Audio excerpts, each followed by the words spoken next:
Okay, hello everyone. Let's see, I posted last week 3 big posts about the second law of thermodynamics. It's a topic that I've been actually pursuing for no less than 50 years myself.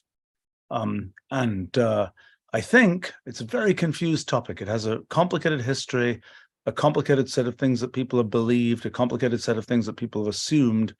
I thought in the 1980s that I was on the path to actually being able to really understand what the second law of thermodynamics is about, how general it can be, where its limitations are, and so on.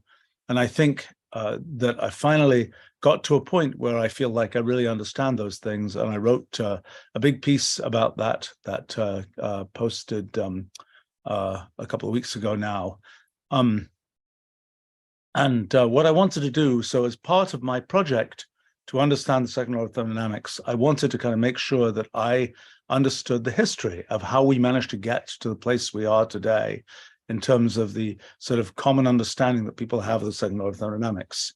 So I thought I knew the history of the second law of thermodynamics, but I knew its broad outlines.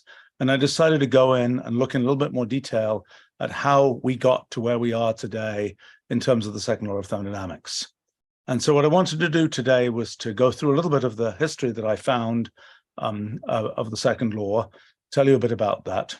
On subsequent live streams, I will talk about both my personal history of the sort of 50 years, that the arc of successive discoveries and mistakes and progress and so on that I've made in getting towards what I think is now a good understanding of the second law. And finally, I want to talk about what I've actually think I figured out about the second law and try and describe that, the generalization, the kind of computational foundations of the second law, its generalizations, its limitations, and so on. All right, but today what I want to talk about is how do we get here? What is the history of the second law of thermodynamics? So this is a big and complicated story, surprisingly complicated story. Let me give you an indication here. I'm just going to this is the post that I wrote, which everybody can find. These are some of the characters that we'll be talking about. There are their signatures: Sadiq Carnot, William Thomson, later Lord Kelvin, Rudolf Clausius, James Clerk Maxwell, Ludwig Boltzmann, and J. Willard Gibbs. Those are some of the characters who were the key contributors to the formation of what is now viewed as the second law of thermodynamics. And this most of the action was happening in the latter half of the 19th century, the second from about 1850 to around 1900 or so. It was sort of strange because it was very much tied up with the question of whether molecules existed, which wasn't known really until the beginning of the 20th century. And there's a lot of confusion about whether the second law is something that's about molecules. Once we've established that molecules exist, does that follow that we've proved the second law? These kinds of things. The thing to understand is that in the end, I think the reason the second law works as it does has to do with the phenomenon of computational irreducibility, which is a very recently understood phenomenon. It's a phenomenon that would not have been accessible in the 19th century. And so when people tried to say, we're going to prove the second law at that time, they just didn't have the wherewithal to do that. And things got quite confused. But then at some moment, people kind of said, well, so much was done and it all relied on molecules, and now we know molecules are real. So therefore, somehow there was the assumption that, oh, so now the second law has been proved and we can just put it in textbooks and assume that it's sort of a thing that is derived mathematically, not just a law of nature derived as other laws of nature are from empirical observation of the world. All right, so let's talk about the whole history of the second law. So the thing that the second law is a law that says it's stated in many different forms, entropy tends to increase, mechanical work is dissipated as heat, heat doesn't spontaneously flow from a hotter body to a colder one. There are a variety of statements. We'll get to where all those statements came from. But before we can really talk about the second law, we have to talk about the nature of heat. Actually, pretty quickly after the nature of heat was established, the second law got formulated. So one question is, what is heat? And the thing that that's a let's see, did I show you? I think I was showing you. Yes, okay. I hope I did. I was sharing, I think, a little while ago. Yes. Just confirm that. Yes, I showed you those signatures and things, right? Yes. Okay, we're going back to the question of what is heat.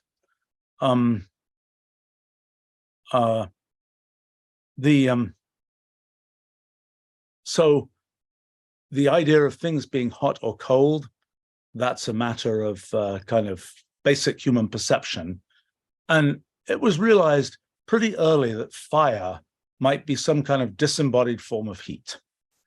So, and in fact, but the question of what fire was yet another separate question. So Heraclitus, very early kind of philosopher scientist from about 500 BC, had this idea, and it was one of the important sort of launching points for what's become science, that somehow everything is made of fire. Now, the concept was a concept that kind of the concept of atomism, that sort of all the diverse things that we see in the world might all be made of a limited number of fundamental atomic components.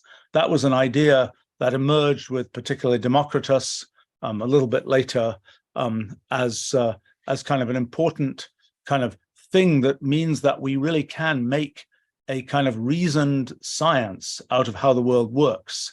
As soon as we know the world is just made from a limited number of kinds of atoms, we just need to know the rules of those atoms. And one might imagine, not knowing about computational irreducibility, for example, that means one could say everything about how the world works.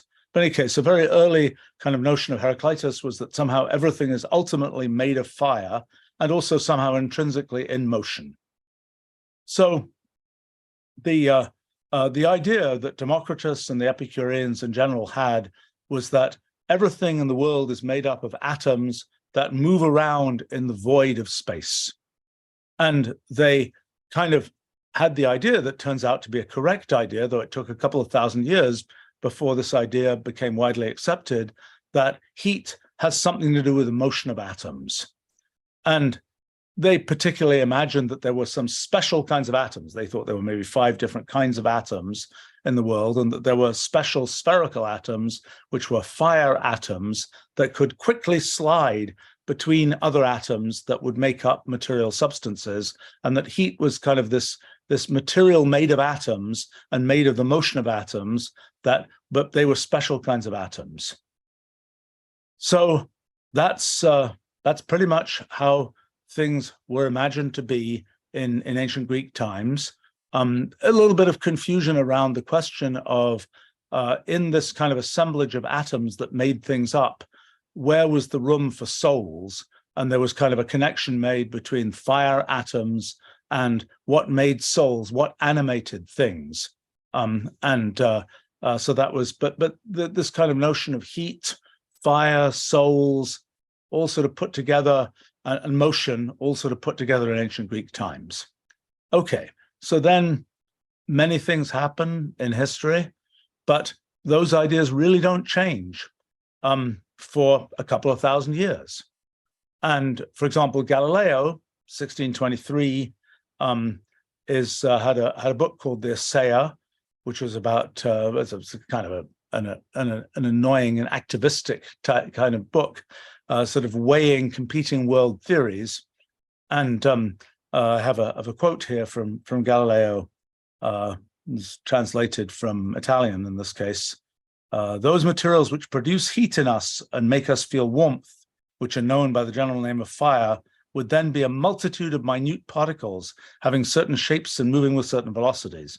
Meeting with our bodies, they penetrate by means of their extreme subtlety, and their touch, as felt by us when they pass through our substance, is the sensation we call heat.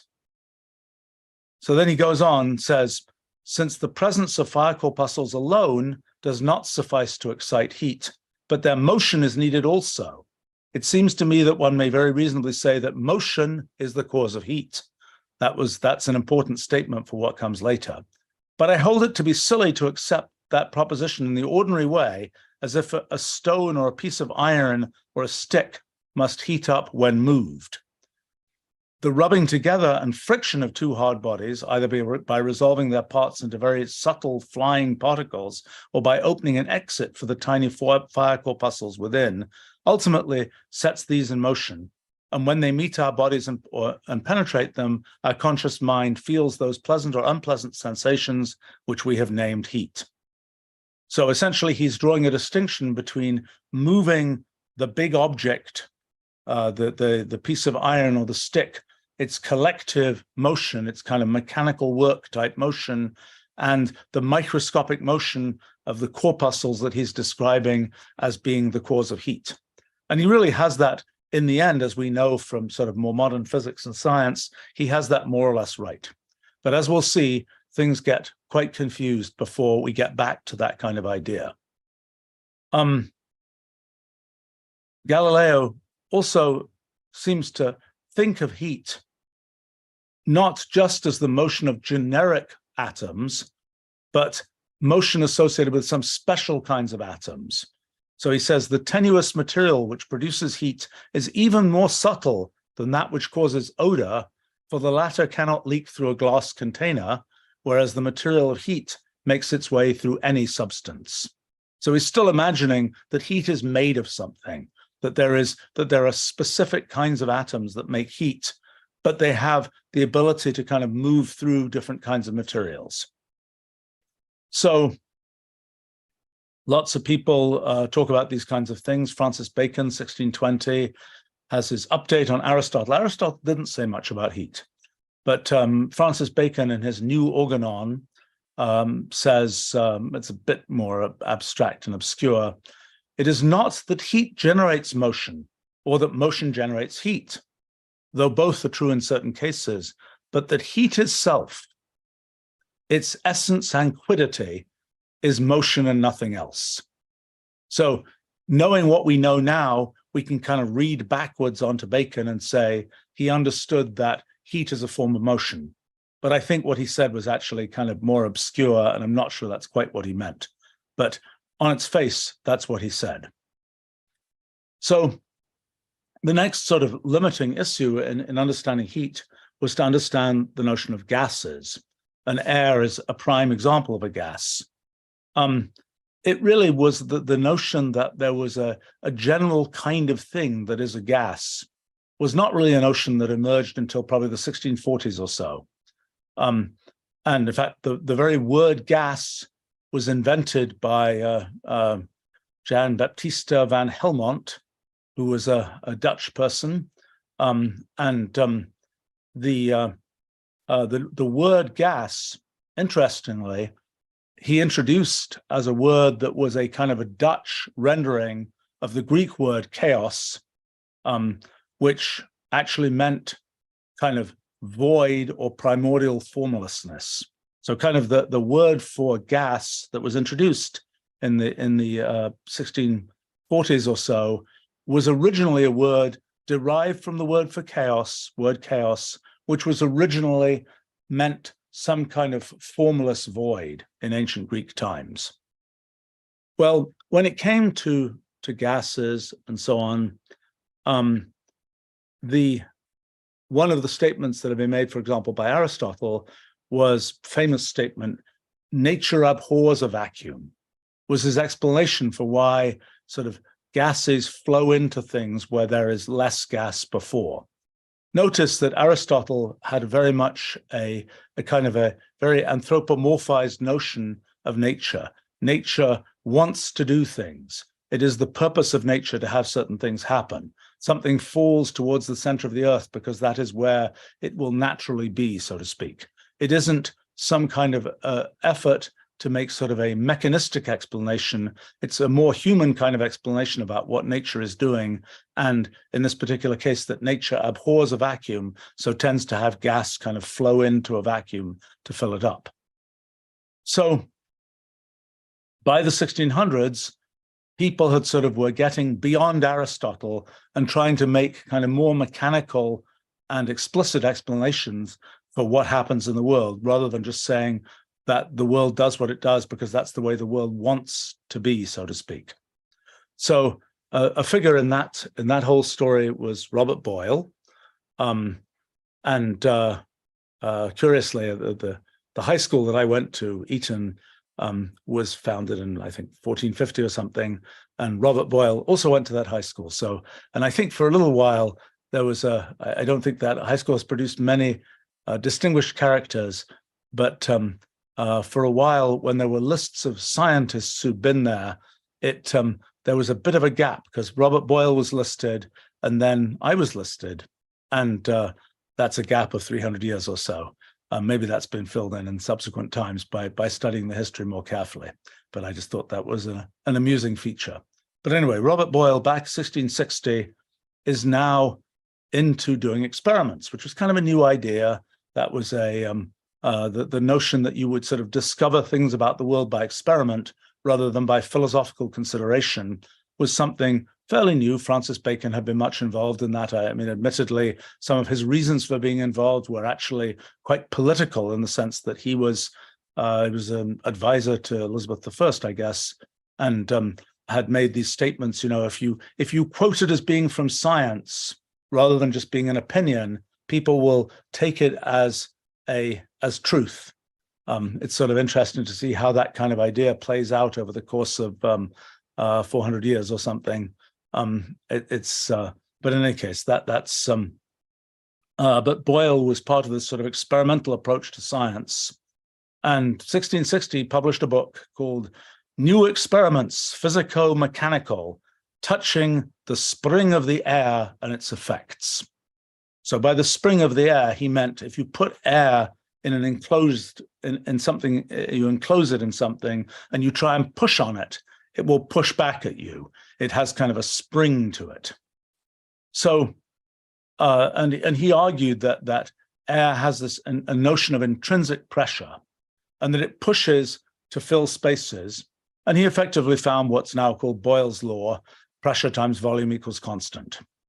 But the question was that Boyle addressed: what was air actually made of?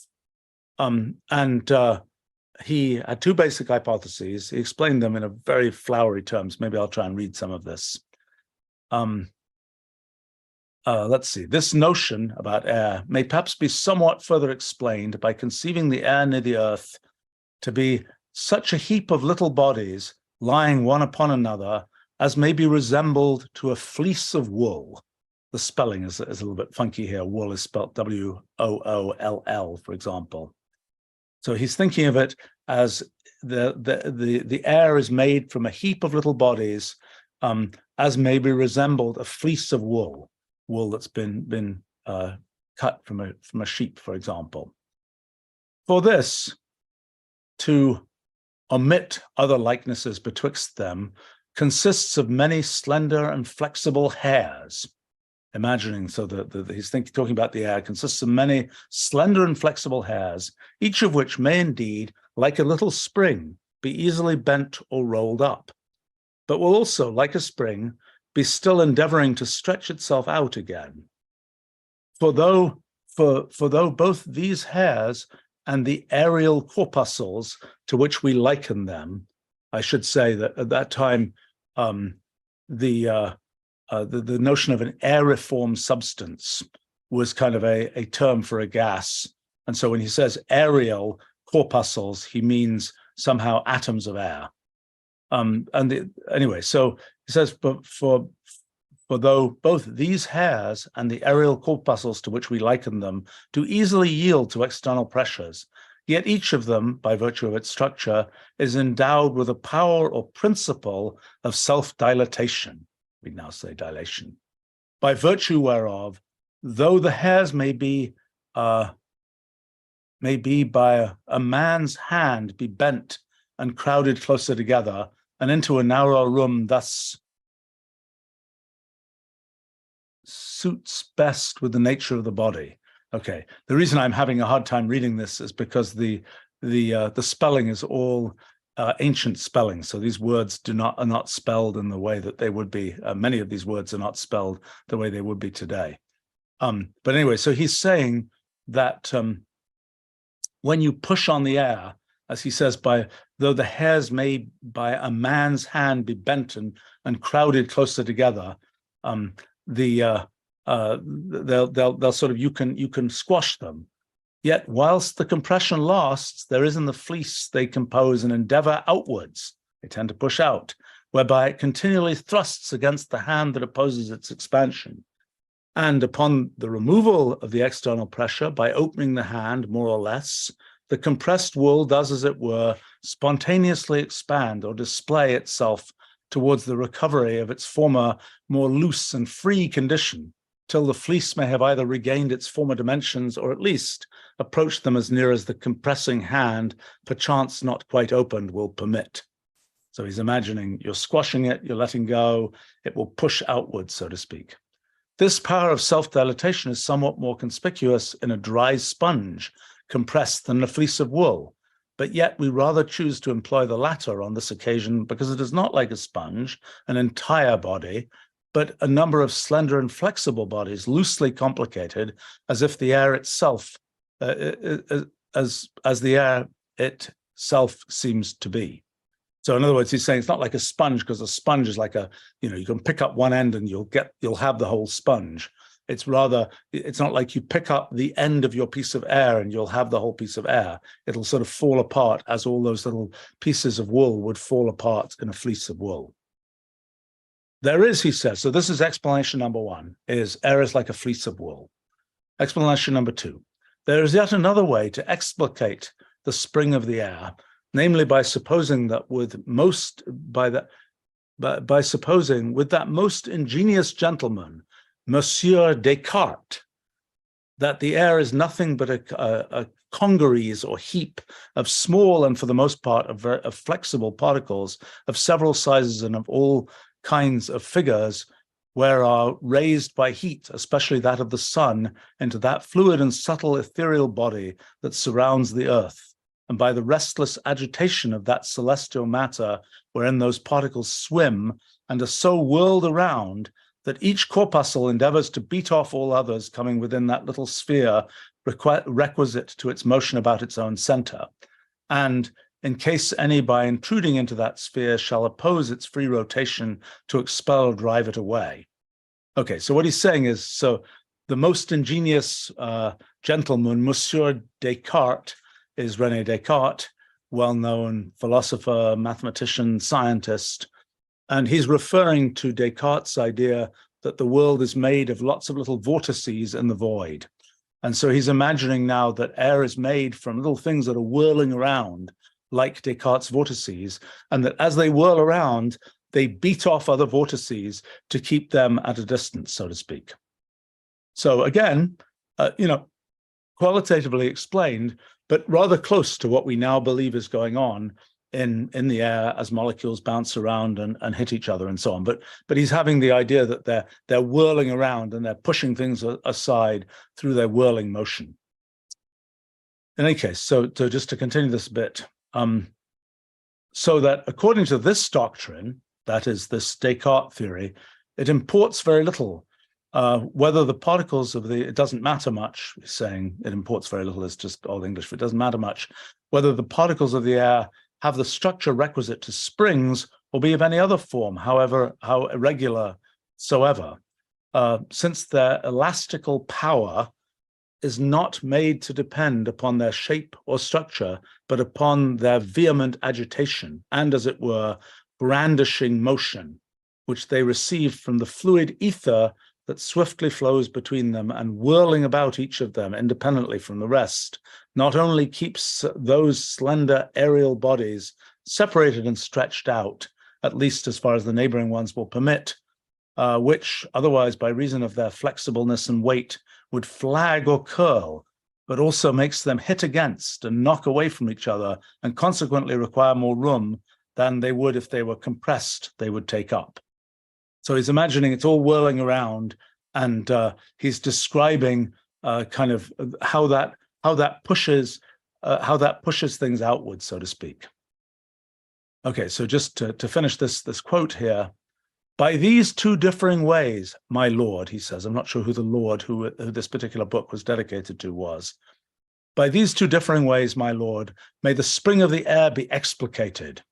But though the former of them be that by which by reason of its seeming somewhat more easy, I shall for the most part make use in the following discourse. Yet am I not willing to declare peremptorily for either of them against the other. And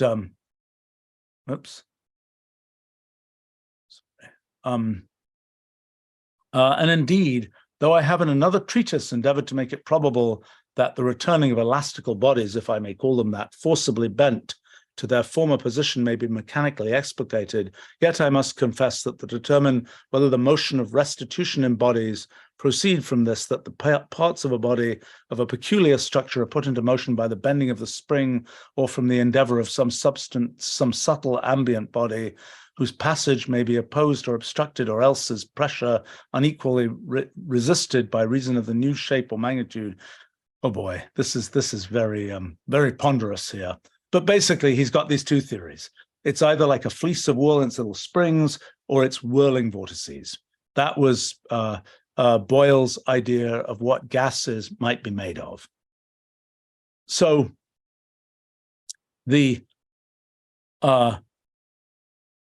and the spring of the air was either, pressure in the air was either the result of these little pieces of fleece-like springs trying to sort of straighten themselves, or it was the result of vortices hitting each other and bouncing off. Okay, so this whole question, and we'll come to this later, of the possibility of gases being made of little things that were bouncing off each other. One of the things you needed to know whether that's how things worked, is to understand what actually happens when things bounce off each other. What are the laws of impact? And that was quite an obscure thing in those days.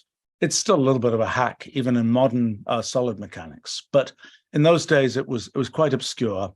And people have been playing croquet and billiards for since the 1300s.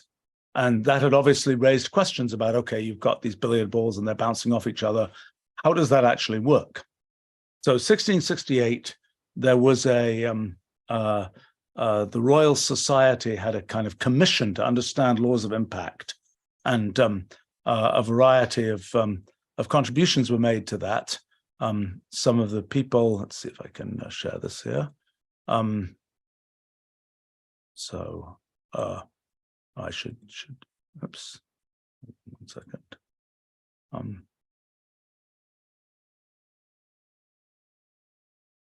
Oh no, oh, there we go.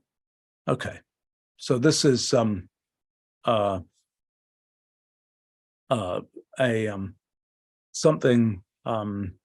well, it's in French, right? On the movement of bodies through percussion, so to speak. And it's talking about what happens when things bounce against each other. So some understanding was developed for that about what would happen, the sort of laws of restitution, coefficient of restitution, and so on for like billiard balls bouncing against each other. But probably at the time, nobody had the idea, and certainly nobody had the mathematical methodology to ask the question, what would happen if there was a whole giant collection of hard spheres bouncing against each other, which later on will become a model for gases. But back in those days, people knew what individual hard spheres would do, but the notion of very large numbers of them and how to deal with that hadn't really developed. Okay, so the next sort of episode in this comes from Isaac Newton.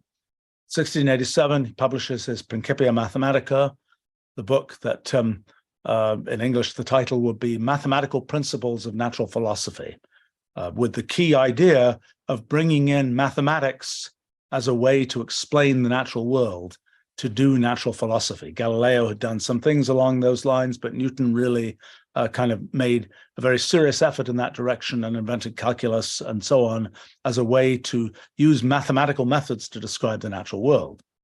So one of his big innovations was his universal law of gravity, the inverse square law of gravitational attraction. And he did all kinds of things in his book. His book is set up very much like Euclid as a set of sort of propositions, not about geometry, but about the world. And so Newton has this proposition 23, theorem 18, I guess. And what he's interested in here is what happens when you have a self-gravitating sphere of fluid. What happens if you have essentially a giant water drop-like thing, a giant sort of fluid that is being pulled together by gravity? A very reasonable thing to think about, something that would be a good sort of starting model for lots of kinds of planets, stars, things like this. So the question for that was, the inverse square law of gravity, and through sort of fancy calculus that people do still today, you work out what the force of gravity does to this sphere of material. But now the question is, what would be, if that's a sphere of fluid, the gravity will tend to pull it in together. What will resist that? What is the spring of the fluid, so to speak, that pushes the pressure, that pushes against the sort of pulling together through gravity? If you only had gravity, the thing would just collapse to a point, as it does in things like a black hole. But what resists that? So Newton wanted to figure out what would be the resistance in a fluid like air to that kind of crushing together. What he concluded was that he said maybe there's a 1 over r repulsive force between particles in a fluid. Gravity leads to 1 over r squared force of attraction, but he says maybe there's a 1 over r force of repulsion between particles in a fluid. So, and he explores that, and he shows that if there is such a repulsive force, then you get essentially things like Boyle's law. So in other words, if the molecules are sort of, if the thing is made of individual atoms, so to speak, and the atoms are sort of locked in place, but they're pushing away from each other with a 1 over r force law, maybe they're being pulled together by gravity with a 1 over r squared force law. But in that case, the thing will satisfy kind of a Boyle's law-like relationship for pressure and volume.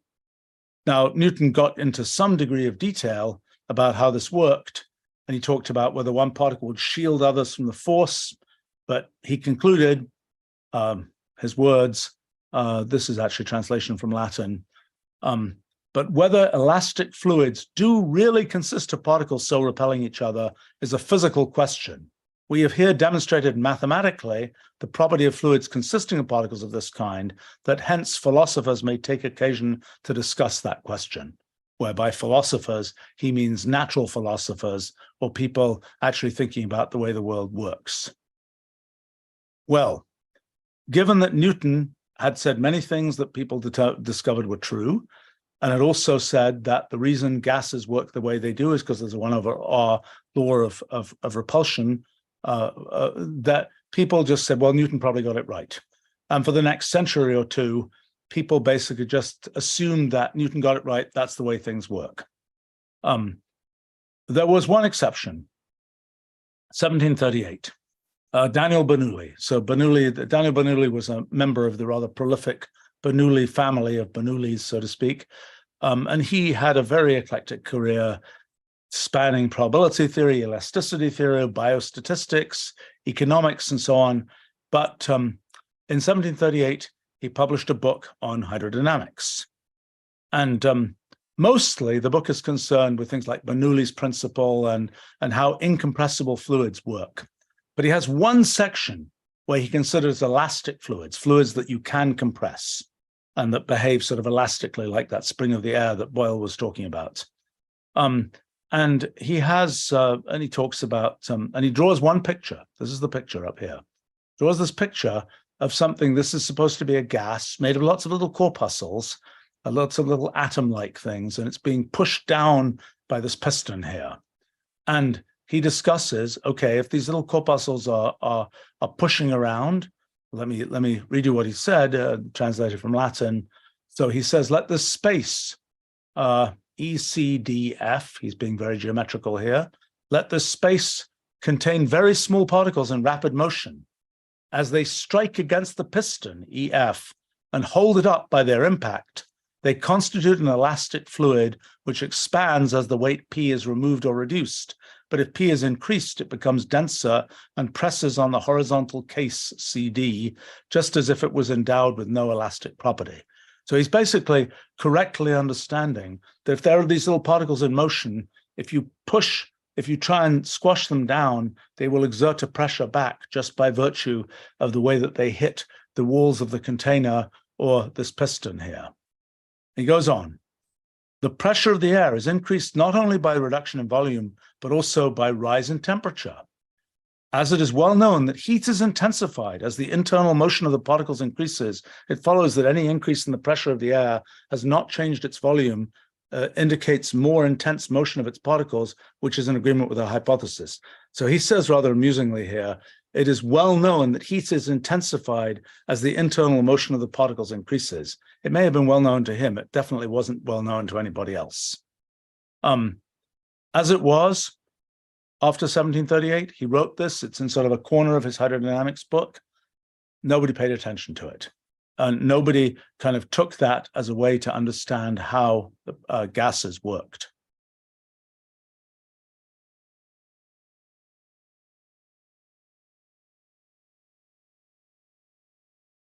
So I think part of the reason for this is that people sort of assumed that heat had to have some material existence, that it had to be a manifestation of microscopic motion was way too abstract an idea.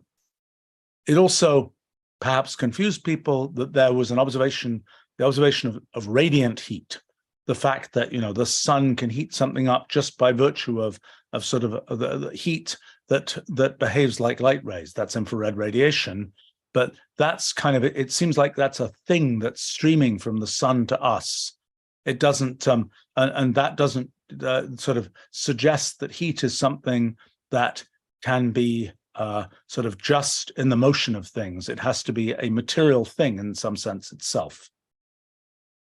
So what was this heat material supposed to be? Well, it was thought of as a fluid that was called caloric, that could suffuse matter and, for example, flow from hotter bodies to colder ones. So again, going very much back to the Democritus idea of fire corpuscles, fire atoms, this caloric was a fluid that would flow from one place to another, and that would be the thing that would be the heat that was in one body and not another, for example. So there was a notion of phlogiston, which was from the mid-1600s, which had to do with how combustion, how fire works. And in the confusing terminology of the time, there was this thing that was called the principle of fire, which was a kind of a theory for how combustion works and sort of how fire and heat will be generated in the process of combustion. Like you could add together, as in fact one even writes in chemical formula today, you know, you say in a chemical reaction, it's A plus B plus heat goes to such and such. Well, at that time, they thought the heat was a material substance, just like the other kinds of things. They didn't have chemical formulas like that yet, but that was kind of the notion. So but this was sort of one idea, was sort of a phlogiston idea for how caloric worked. A slightly more mainstream view was that there were caloric particles that would collect around particles of matter. Particles of matter by this point were being called molecules, after a term that Descartes had used in 1620, that these caloric particles that would collect around other material particles would generate a repulsive force that would, for example, expand gases. And that in various circumstances, the caloric particles would move around corresponding to the transfer of heat. You know, today's world, now that we understand how heat works and that heat is to do with the microscopic motion of atoms and so on, all of this idea about a caloric substance that flows as a material thing from one place to another seems very wrong-headed. It is, however, ironic that when we look in other places in physics, for example, when we're talking about dark matter, we're saying, well, what is dark matter? Well, it's a feature of how galaxies rotate and so on, but it must be made of particles. Just like people said heat must be made of a fluid, because all we know about is fluids. People say dark matter must be made of particles because something else is not plausible. Now, our physics project has kind of this notion of the structure of space. And if I were to give it a Victorian name, I would call it the dynamical theory of space, that there is a dynamics to space, just like people would later talk about a dynamical theory of gases, kinetic theory of gases, and so on. What we have in our physics project is kind of a dynamical theory of space. My guess is that dark matter will turn out to be something to do with the structure of space and not a sort of an add-on notion of something which is today's version of a fluid that is a collection of kinds of particles. But anyway, history of science does have a habit, like other history, of repeating itself. My guess is that dark matter will be seen one day as the caloric of our times. That is a thing that was an explanation in the framework that might have existed at that time, but wasn't really the correct explanation of what was going on. In any case, caloric theory of heat lasted for, well, a couple of hundred years, and it explained lots of phenomena.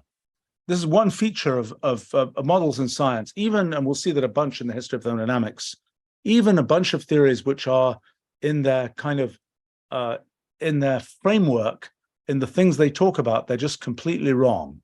But nevertheless, as a matter of explanation and calculation, they managed to get the right answer. This is something that we see again we see it in Ptolemy versus Copernicus. Ptolemaic epicycles get the right answer for the motion of planets, even though their foundation as a kind of structural description of the Earth moving, the sun moving around the Earth and so on, isn't right. Calculationally, they do just fine. And the same was true of caloric theory. The caloric theory was calculationally fine, even if, in some sense, ontologically flawed. Well, okay.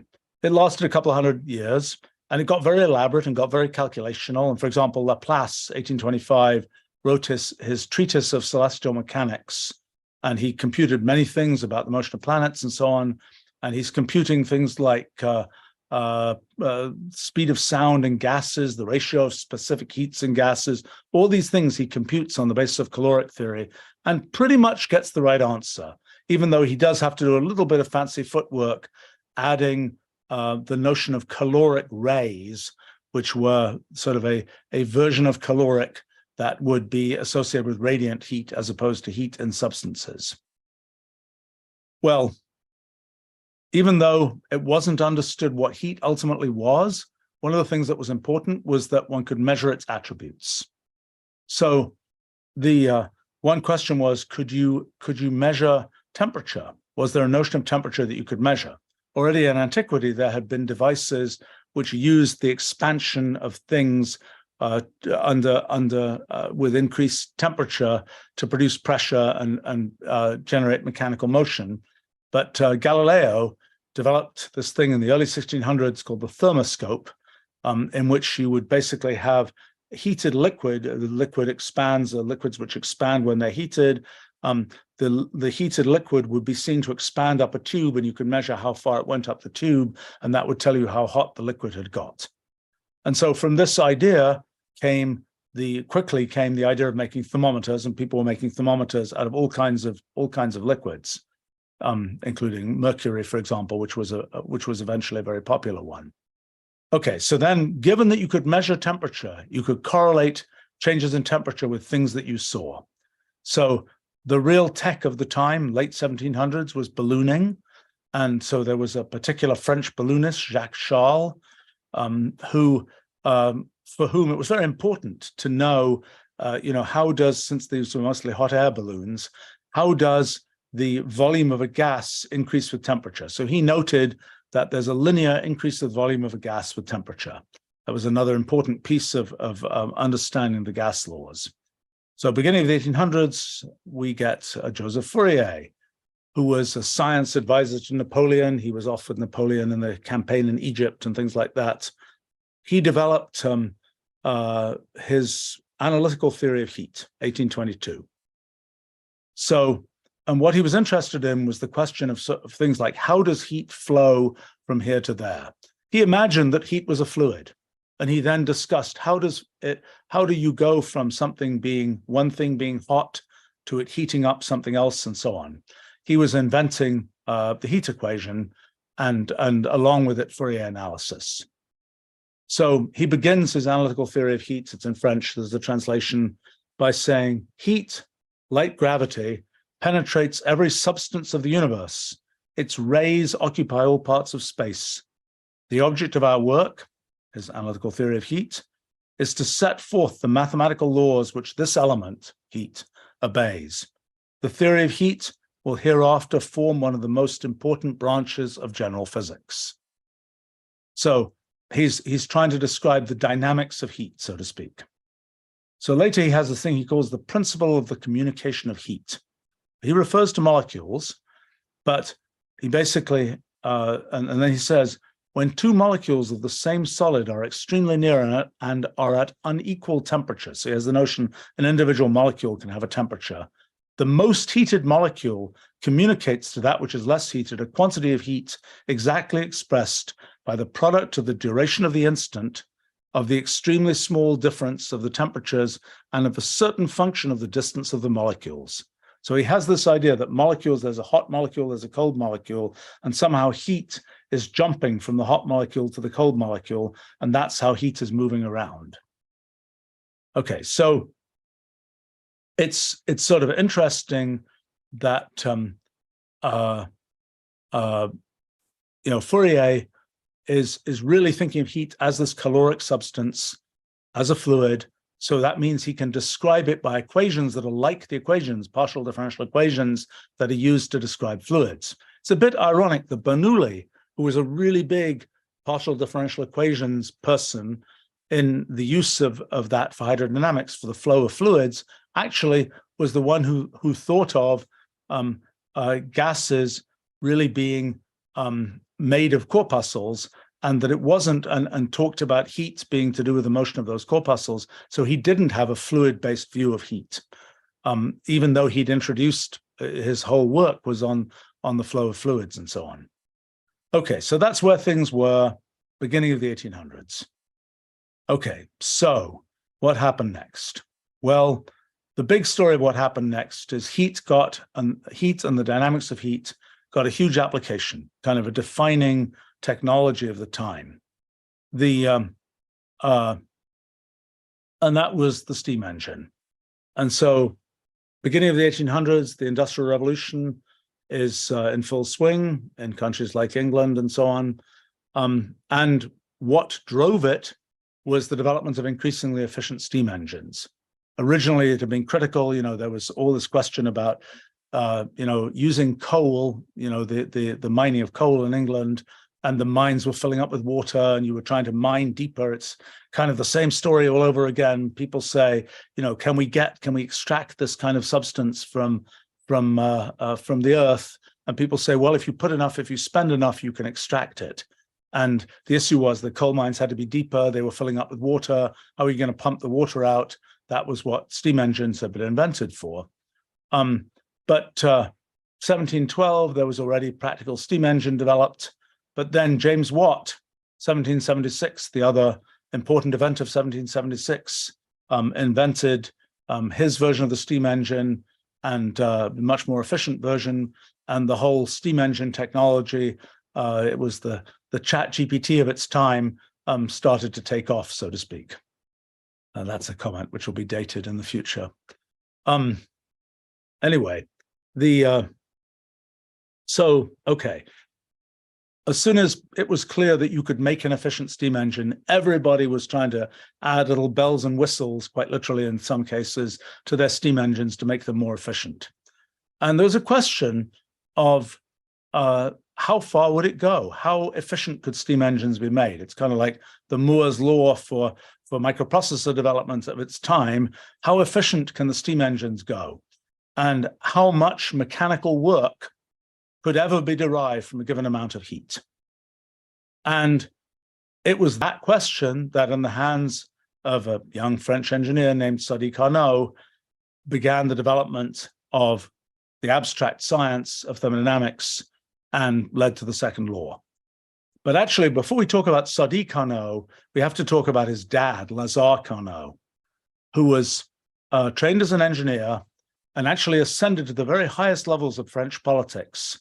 He was involved both with the French Revolution. He's one of the people in sort of the pictures that show, you know, the key people of the French Revolution and so on. There he is. Lazare Carnot is in those pictures. He was also involved with Napoleon, and he was smart enough that when political winds were blowing the other way, he was out of the country. And the primary thing he did when he was out of political favor was he did mathematics and mathematical engineering. And so the fact that he survived as long as he did without running into trouble in the French Revolution or with Napoleon or whatever was that he had a hobby, and his hobby was mathematical engineering, and that's what he did when he was out of favor. So his first big work was 1778. He wrote a thing called Memoir on the Theory of Machines. And so by that point, the kind of mathematical and geometrical science of mechanics was pretty well developed. People knew how sort of individual objects would interact mechanically. That had been sort of initiated by Newton's laws and then developed about how, you know, you could get you could get levers and pulleys and things like this. But Lazare Carnot's objective was to understand the consequences of that science of mechanics for actual engineering machines with lots of different components in them. Kind of like we have a product, Wolfram System Modeler, was kind of like which deals with the modeling of systems with many components and the interactions between those different components and so on, you know, 10,000 components or whatever, the number of things, you know, I think there are like 30,000 components in a jet engine or something, dealing with those kinds of things. Anyway, Lazare Carnot was kind of early to that business, thinking about kind of how would you take the known laws of physics and mechanics and apply them to a machine with lots of components. So, and could one find abstract general principles about the operation of such machines? A little bit of a shadow here of what will later happen with his son, Sadi Carnot. Anyway, 1803, he's writing books like on the geometrical theory of fortifications. You know, what shape should the walls of your city, of your fortification be in so that you can see the folks who are coming to attack you and they can't see you and you can do all kinds of things. But anyway, he published his book called Fundamental Principles of Mechanical Equilibrium and Movement, and in which he argued for something which for a while, and in the confusion of later history, was called Carnot's principle, Lazare Carnot's principle, that useful work in a machine will be maximized if accelerations or shocks of moving parts are minimized, and that a machine with perpetual motion is impossible. So what he's saying is, if you have a machine and it keeps on going bang, bang, bang with its parts hitting each other in a very percussive kind of way, that machine will not be maximally efficient. The best machine is one where everything just touches and very, very gently there aren't big shocks and accelerations. That's first part of it, that's what will maximize efficiency. But second part, perpetual motion is impossible. There isn't a machine that you can set in motion that will just keep doing its thing of moving its levers and gears around forever without ever being coming to rest through friction and so on. So perpetual motion is impossible in a machine. Okay, that was Carnot Senior. Okay, so now we come to Sadi Carnot, born in 1796, was largely educated, was kind of homeschooled by his father until he went to college in 1812. And one of the things that his father did as a Napoleon operative was that he was part of this sort of apparatus for granting patents on inventions. And so he got to see all kinds of inventions, and including all sorts of, a steam engine paddle boat on the Seine River and things like this. But he saw lots of steam engines. And so presumably did the young Sadi Carnot. Saw lots of, I'm sure it was a fun thing for the Carnot kids, there were two of them, to see the strange inventions. Because at the time, by the way, Napoleon had this rule that if you were going to patent something, you had to make a copy of your machine and give it to the government. In fact, there's a little museum in Paris somewhere that has a bunch of such devices that were collected at that time. Anyway, so presumably Sadi Carnot, as a teenager, saw lots of steam engines. Okay. Lazare Carnot died in 1823. Sadi Carnot was by that point a well-educated, but rather professionally undistinguished French military engineer. And then suddenly, in 1824, at the age of 28, 1 year after his father dies, he produces his one published work in his life. It's called Reflections on the Motive Power of Fire and on Machines to Develop that Power. It's written in French. I won't horrify you with my poor French accent by telling you the title in French, but here, let me put that. I can show you. Let's see.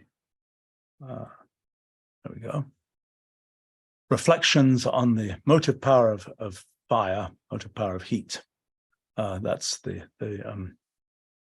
front page of Carnot's privately published 1824 book. So it's very similar, actually, to the elder Carnot's style. I think it was written independently by Sadi Carnot. I don't think Lazare Carnot, I'm sure Sadi Carnot discussed it with the elder Carnot, but I don't think that this book is not sort of the posthumous work, I think, of the elder Carnot. And we'll talk a little bit more maybe later about the personality of Sadi Carnot, which is kind of interesting. Okay, so let me read you the beginning of Carnot's book. Everyone knows that heat can produce motion, that it possesses vast motive power, none can doubt in these days when the steam engine is everywhere so well known. The study of these engines is of the greatest interest. Their importance is enormous. Their use is continually increasing, and they seem destined to produce a great revolution in the civilized world. Already the steam engine works our mines, impels our ships, excavates our ports and our rivers, forges iron, fashions wood, grinds grain, spins and weaves our clothes, transports the heaviest burdens, etc. It appears that it must someday serve as a universal motor and be substituted for animal power, waterfalls, and air currents. Why does this remind me of things people say about AI and LLMs today? Notwithstanding the work of all kinds done by steam engines, notwithstanding the satisfactory condition to which they have been brought today, their theory is very little understood, and the attempts to improve them are still directed almost by chance. People are doing engineering hackery. Does that remind one of neural nets or what? The question has often been raised whether the motive power of heat is unbounded, whether the possible improvements in steam engines have an assignable limit, a limit which the nature of things will not allow to be passed by any means whatever, or whether, on the contrary, these improvements may be carried on indefinitely. We propose now to submit these questions to a deliberate examination. Kind of makes me wonder about the question of kind of a similar analysis for AIs. One of those learn from history and repeat its successes kinds of ideas. Anyway, Carnot was very much a caloric theory person. So one of his big ideas was, don't worry that you've got a steam engine, it's got steam in it, and that's the thing that's hot. Just think about heat itself and the dynamics of heat itself, and answer the question, what does it mean? What does the, let's see, oh, did I whoops, I was going to show you, sorry about that. I was going to show, that was the front of Carnot's book, which I think I didn't show you before. Okay, the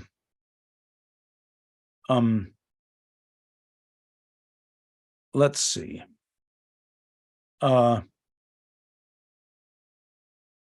Well, so the question was, what kind of meta model of steam engines could you make? What model of steam engines could you make that didn't depend on the details of the valves and the steam and all that kind of thing? It's this kind of idea of meta modeling that we've been talking about very recently. Carnot was a very early person thinking about that. It was kind of the same type of idea that Alan Turing had when he was making this kind of meta model of a computer. This was the sort of meta model of a steam engine, or what Carnot would call a heat engine, an engine which was moving heat around. So, okay, what he assumed was that the generation of unbounded heat or unbounded mechanical work, i.e. perpetual motion, in the closed cycle operation of the machine was impossible. Okay, so that was something where he was kind of taking that from his father's work on machines. He was saying, let's generalize that idea that this heat engine operating in a closed cycle. So it's got pistons, they're opening, closing, steam's coming in, it's going out, et cetera, et cetera, et cetera. Eventually it gets back to the same state it was in before. And in that closed cycle, it can't continually to generate more and more mechanical work or more and more heat, that it has to be bounded. And then he asserts that the system would necessarily maximize efficiency if it operated reversibly. Super confusing, because Carnot's principle for mechanical machines was a principle due to Lazare Carnot about sort of metal levers and gears and so on. Basically, the same principle is being introduced by Sadi Carnot to talk about heat engines. Okay, so then he argued the production of motive power, what we would now call mechanical work, is then due in steam engines not to an actual consumption of caloric, but to its transportation from a warm body to a cold body, that is, to its reestablishment of equilibrium. That turns out to be an important statement that's being made there. So that really was an abstract heat engine that moves heat around. Okay, so how did he talk about this? Well, his book is mostly words, Foo formula is mostly related to ideal gases, tables of actual parameters for materials. But what's interesting is that even though the sort of underlying conceptual framework of caloric theory wasn't correct, the abstract arguments that he made, which were essentially logical consequences of reversibility and operating in a closed cycle and so on, were robust enough that that didn't matter. And he was able to show, famously for people who read thermodynamics textbooks, that there was a theoretical maximum efficiency for a heat engine that depended only on the temperatures of its hot and cold reservoirs of heat. Okay, so what's important in talking about the history of the second law is that in making this whole setup, Carnot essentially ended up introducing the second law. And saying that there would be, as we talked about just now, that the transportation of heat from a warm body to a hotter, that is to its reestablishment of equilibrium. That's going to be kind of the story of the second law, that heat goes from a warm body to a cold body and then establishes equilibrium again. Well, let's see. Carnot's book at the time it was produced in 1824 basically had no consequence at all. Nobody read it. Carnot himself died rather much in obscurity from a cholera epidemic in 1832, about 9 months after Évariste Galois died in a duel. Carnot died at the age of 36. Again, confusingly, if you're tracing the history, there's another Sadi Carnot who shows up in French history. That's the nephew of the Sadi Carnot we're talking about. The nephew will later become president of France. But the Sadi Carnot we're talking about died at the age of 36, rather in obscurity.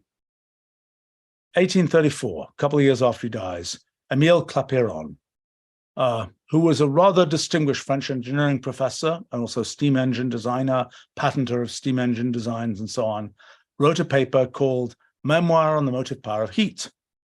So he starts off talking about Carnot's book. The idea which serves as the basis of his researches seems to me to be both fertile and beyond question. His demonstrations are founded on the absurdity of the possibility of creating motive power or heat out of nothing. It goes on. This new method of demonstration seems to me worthy of the attention of theoreticians. It seems to me to be free of all objection. In other words, he's kind of asserting that Carnot is just making kind of logical conclusions that do not depend on any kind of assertion about the way the world actually works. I believe that it is of some interest to take up this theory again. S. Carnot, avoiding the use of mathematical analysis, arrives by a chain of difficult and elusive arguments at results which can be deduced easily from a more general law, which I shall attempt to prove, says Clapeyron. Well, I don't think Clapeyron, I think Clapeyron overstated his contribution, which really amounts mostly to a restatement of what Carnot talked about. But one of the things that appears in Clapeyron's work is that diagram, which is the representation of the Carnot cycle with pressure and volume, showing the cycle that this heat engine can go through.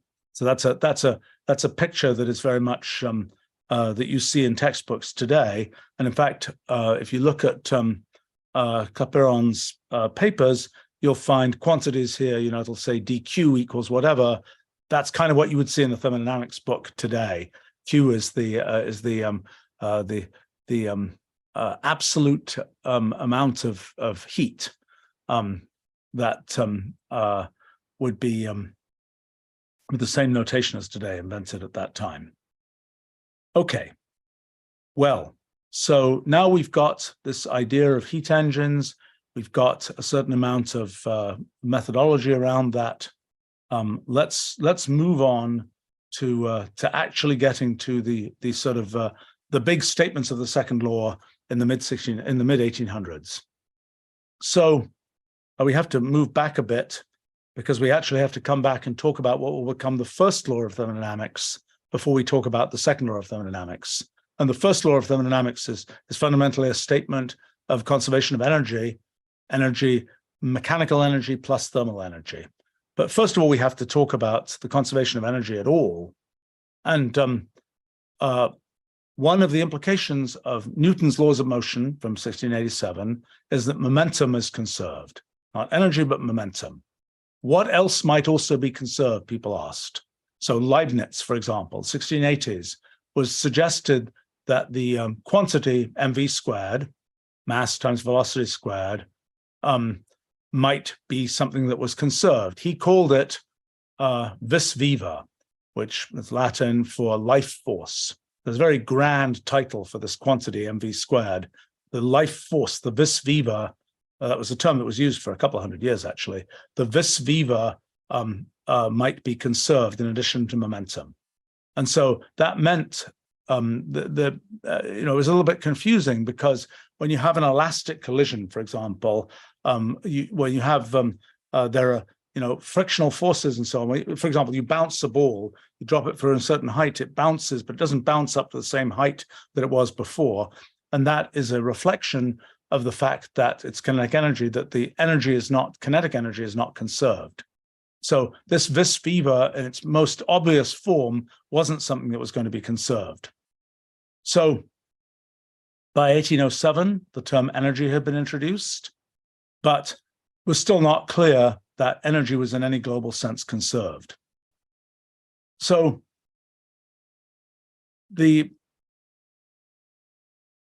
this idea that heat was something a bit like mechanical energy had been kind of floating around for a long time.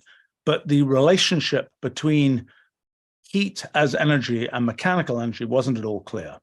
And the caloric theory of heat implied that caloric itself, the fluid that represents heat, was conserved. So it wasn't something that one could imagine would be interconverted. It alone was conserved, so it wasn't being interconverted with mechanical energy.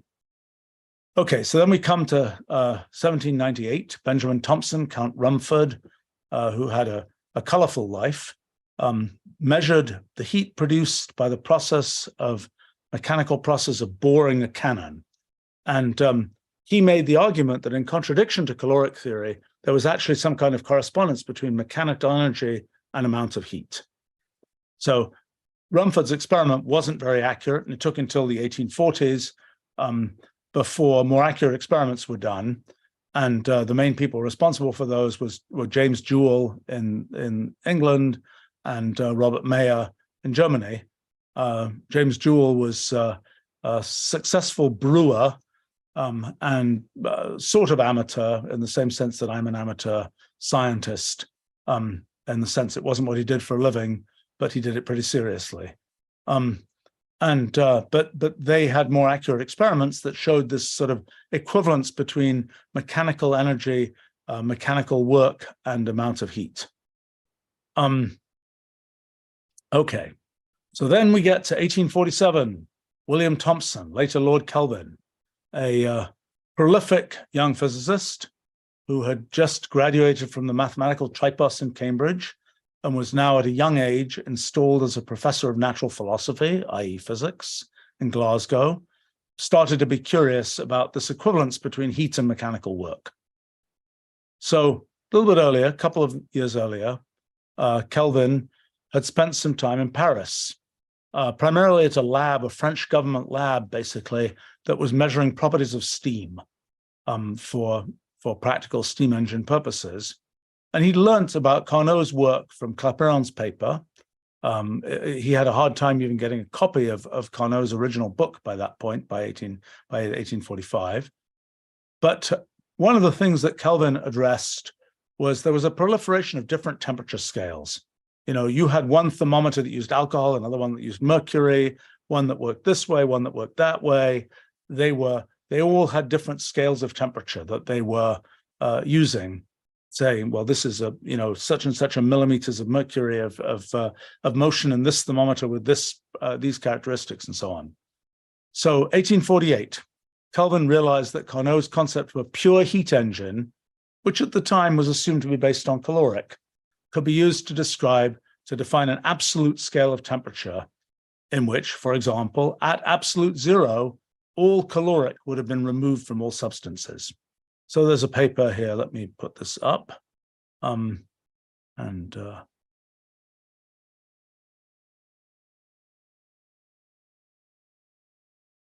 There's a paper entitled "On an Absolute Thermometric Scale Founded on Carnot's Theory of the Motive Power of Heat and Calculated from Raynaud's Observations" by Professor W. Thomson, later Lord Kelvin, Fellow of St. Peter's College, which is what's now Peterhouse in Cambridge. I just read a couple of these things just because it's kind of interesting. The determination of temperature has long been recognized as a problem of the greatest importance in physical science.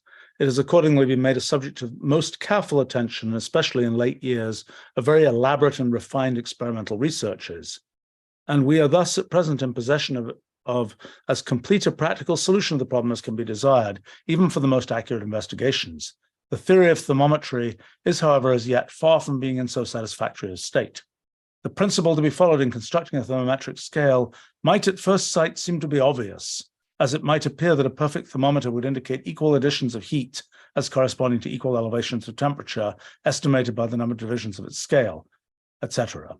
So he has a footnote here about Carnot's work, and he says, in a way that is more blog-like than modern academic paper-like, he quotes Carnot here. It says, having never met with the original work, it is only through a paper by Monsieur Clapeyron on the same subject published in 1834 and translated in the first volume of blah, blah, blah, that the author has become acquainted with Carnot's theory. Be nice if people had those kinds of side comments as I try to have when they talk about scientific things these days. Okay, well, anyway, Kelvin found Carnot's ideas useful, and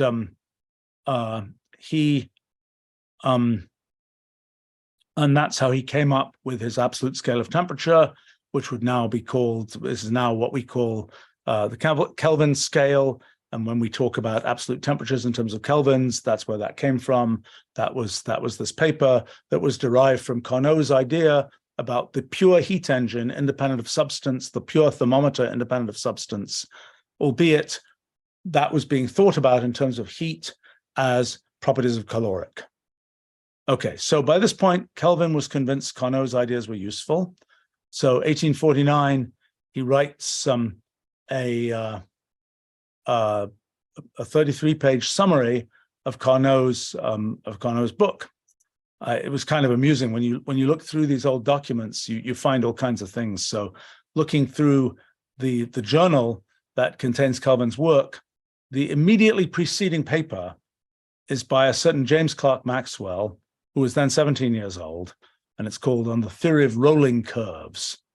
But in any case, and the paper that follows is actually, again, Small World, by a certain James Thomson, older brother of William Thomson, later Lord Kelvin, that's called Theoretical Considerations on the Effect of Pressure in Lowering the Freezing Point of Water. So, Small World, all those folks up in Scotland doing, who all knew each other, obviously, were publishing in the same journal and so on. So this is what Kelvin wrote: an account of Carnot's theory of the motive power of heat with numerical results deduced from Raynaud's experiments on steam. And he talks about how this works, and he says that Carnot's work is based, and this is the theme that's going to go through second law of thermodynamics all over the place. Carnot's work is being based not so much in physics and experiment, but on the strictest principles of philosophy. And that's how people eventually will come to think of the second law as being something which is not a matter of empirical observation, but instead a matter of essentially proof. And as we'll find out, I'll talk about when I talk about the things I've tried to figure out recently, it is a totally fascinating thing that the second law of thermodynamics, Einstein's equations for gravity, and essentially the Feynman path integral for quantum mechanics, all three of those seem to have the same origins. And they all seem to be as provable, if you can call it that, as each other, and as empirical as each other. They're all really of the same nature. We had thought before that something like Einstein's equations was just sort of wheeled in as a fact of nature, not a derivable thing, likewise quantum mechanics, but the second law was much more derivable. We'll talk a bunch more about that later. But I think one of the things that's come out of what I've tried to do is the realization that they are all three of the same kind of philosophical status in terms of their kind of their establishment from general features of things like the nature of observers, ideas about how computation works, and so on. Okay, so Kelvin, at this point, he's writing about Carnot. He's a little bit squiggly in talking about caloric. He does mention at one time, but mostly in this paper, he talks about thermal agency. So he talks about how may the amount of this thermal agency necessary for performing a given quantity of work be estimated. Okay, so, and he talks about, and again, this all gets very, very, very confused spread out over a century and a half, but it's already confused at this point because he's talking about Carnot's fundamental principle, where that after a complete cycle, an engine can be treated as back in the same state.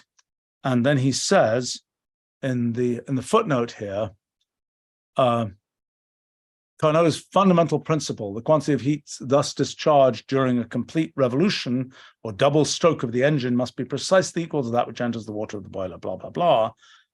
So generally is Carnot's principle. Remember, there was a Lazare-Carnot's principle, which was about something completely different, tacitly admitted as an axiom. That is, that its application in this case has never, so far as I'm aware, been questioned by practical engineers. So in other words, he's saying Carnot is kind of introducing it in his logical development as an axiom, but look, nobody worries about it. Everybody knows it's true. Now, later on, we're going to discover that through a back route, basically one's going to conclude, well, everybody knew the second law was true. So we know it's true, but then we're trying to prove it, but we can't quite get the proof, but it's true anyway. Everybody gets very confused. Okay, this is something about the origin of those confusions. Well, anyway, so then he goes on and talks about his first use of the term thermodynamic. A perfect thermo-dynamic engine of any kind is a machine by means of which the greatest possible amount of mechanical effect can be obtained from a given thermal agency, etc. Okay, so then in the erstwhile tradition of the most important things in papers being in their footnotes, he has a big footnote here. And this is in which he has the statement that no energy can be destroyed. But I think, let's see.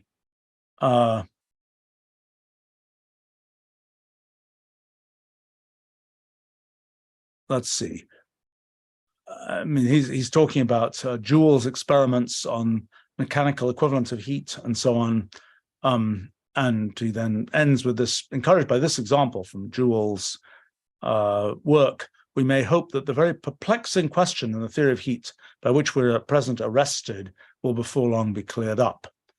It might appear that the difficulty will be entirely avoided by abandoning Carnot's fundamental axiom, a view which is strongly urged by Mr. Joule, etc., etc., etc.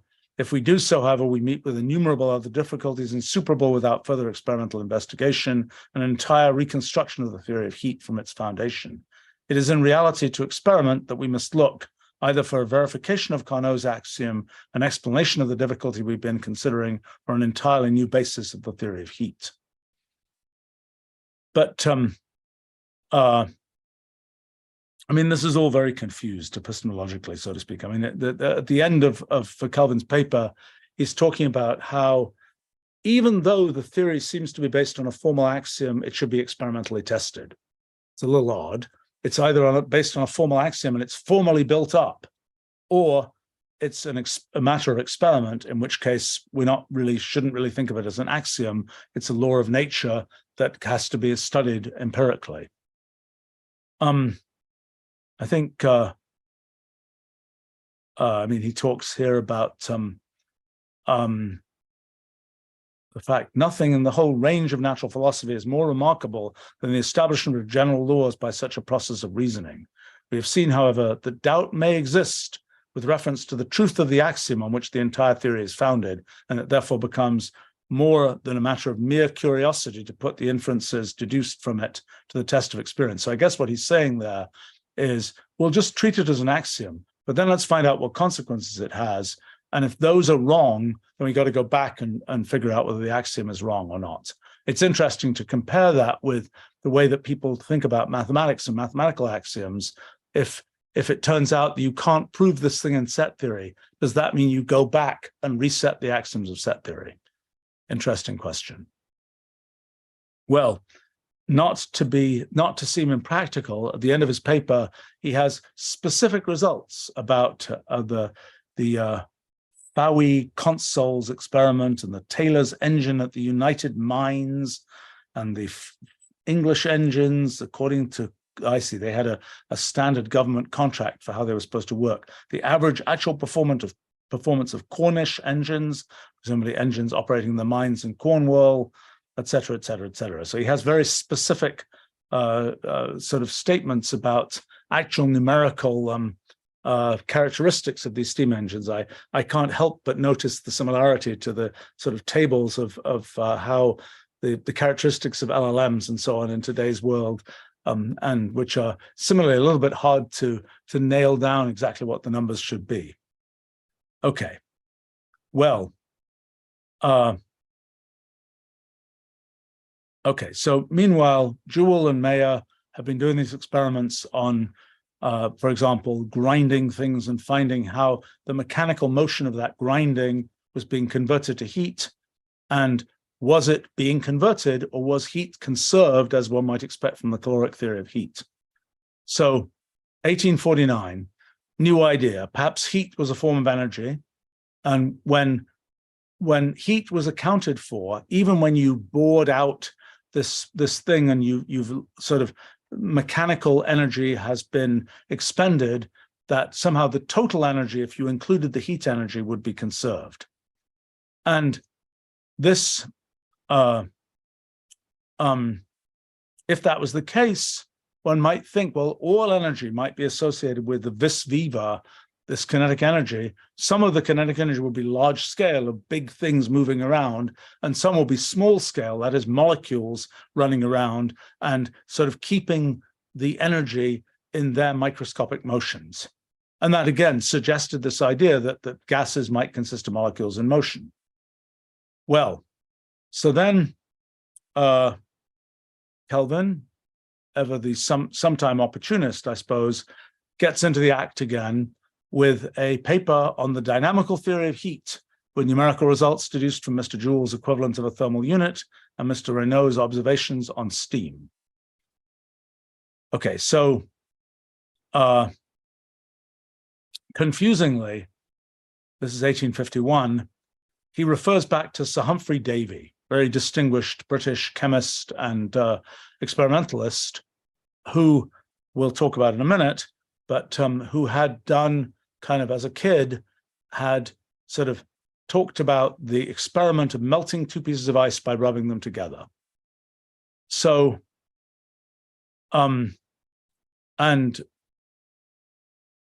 Kelvin, who I think was a little bit politicking of kind of be nice to Humphrey Davy at this point, was saying that Humphrey Davy had established the following proposition: the phenomena of repulsion are not dependent on a particular elastic fluid for their existence, or caloric does not exist.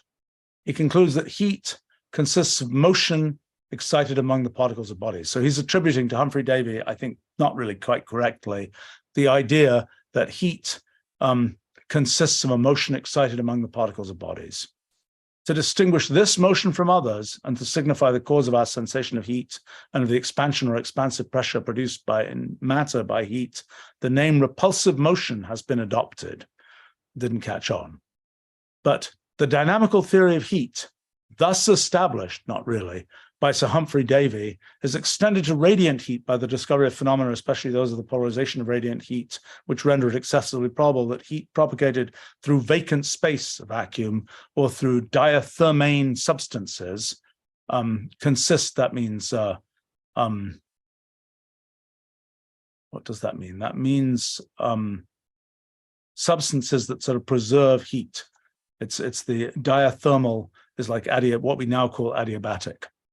Consists of waves of transverse vibrations in an all-pervading medium. That's talking about some sort of radiant heat as being some kind of thing transmitted through what would later be called the luminiferous ether. Well, so, all right, he's talking about the idea that the magnetoelectric excitation of galvanic currents, etc., either of them will be sufficient to demonstrate the immateriality of heat, and would so afford, if required, a perfect confirmation of Sir Humphrey Davy's views. Considering it is as thus established that heat is not a substance, but a dynamical form of mechanical effect, we perceive that must be an equivalence between mechanical work and heat, as between cause and effect. So he's kind of quoting Humphrey Davy, distinguished scientist at the time, as sort of as having an anti-caloric experiment from much earlier. I tried to track down where did that statement about Humphrey Davy really come from. Well, it seems to have come from this rather strange piece that was a thing called Contributions to Physical and Medical Knowledge, principally from the West of England, collected by Thomas Beddoes, MD. And this is kind of like a sort of an almost aphoristic anonymous quote that apparently was due to the teenage Humphrey Davy. And that's kind of what Kelvin is talking about. But Kelvin himself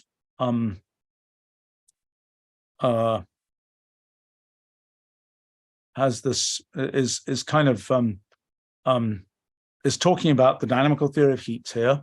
What he wants to do is to show what modifications of the conclusions arrived at by Carnot and by others who followed his peculiar mode of reasoning regarding the motive power of heat must be made when the hypothesis of the dynamical theory, contrary as it is to Carnot's fundamental hypothesis, that is of caloric theory, is adopted. So to point out the significance in the dynamical theory of numerical results deduced from Renault's observations on steam and communicated about 2 years ago to the Society, I think that's the Royal Society, with an account, it might be the Edinburgh Society, I'm not sure, with an account of Carnot's theory by the author of the present paper, and to show that by taking these numbers, subject to correction when accurate experimental data regarding the density of saturated steam shall have been afforded, in connection with Joule's mechanical equivalent of a thermal unit, a complete theory of the motive power of heat within the temperature limits of the experimental data is obtained. And then he says, another objective, to point out some remarkable relations connecting the physical properties of all substances established by reasoning analogous to that of Carnot, but founded in part on the contrary principle of the dynamical theory. So then, we have the next thing. He says, once he wants to do, the demonstration of the second proposition is founded on the following axiom.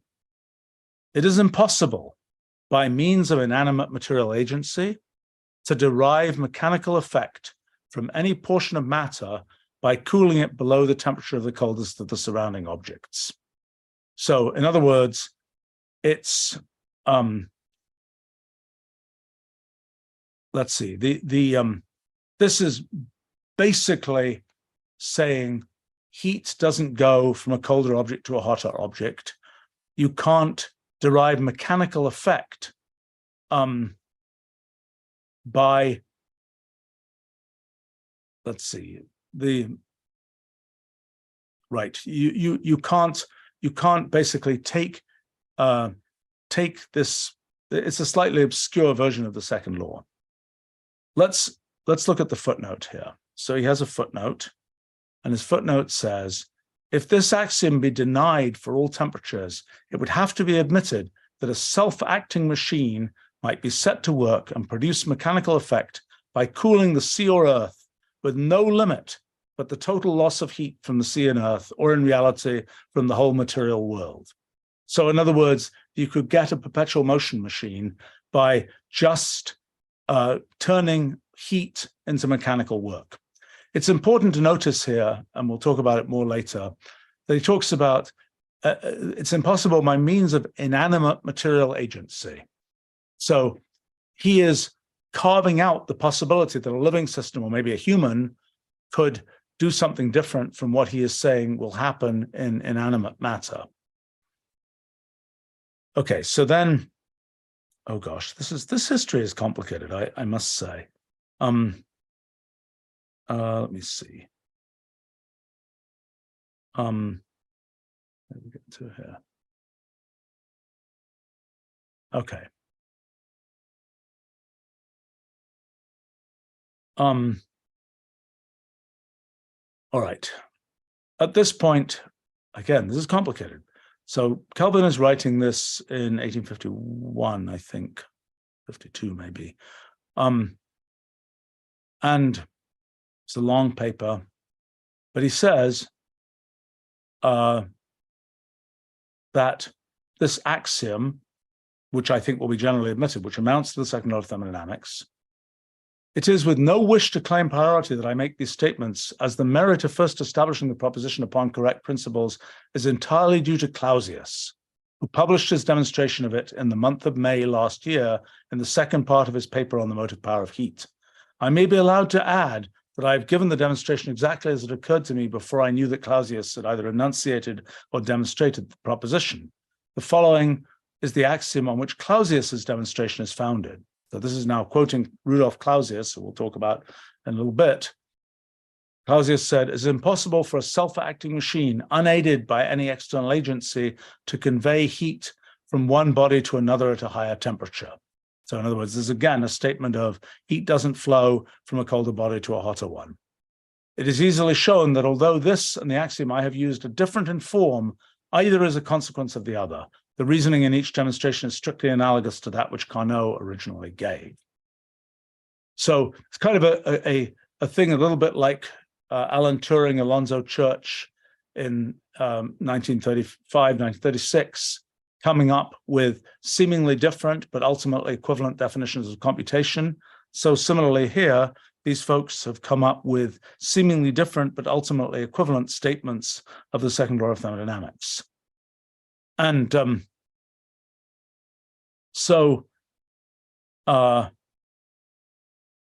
let's see. The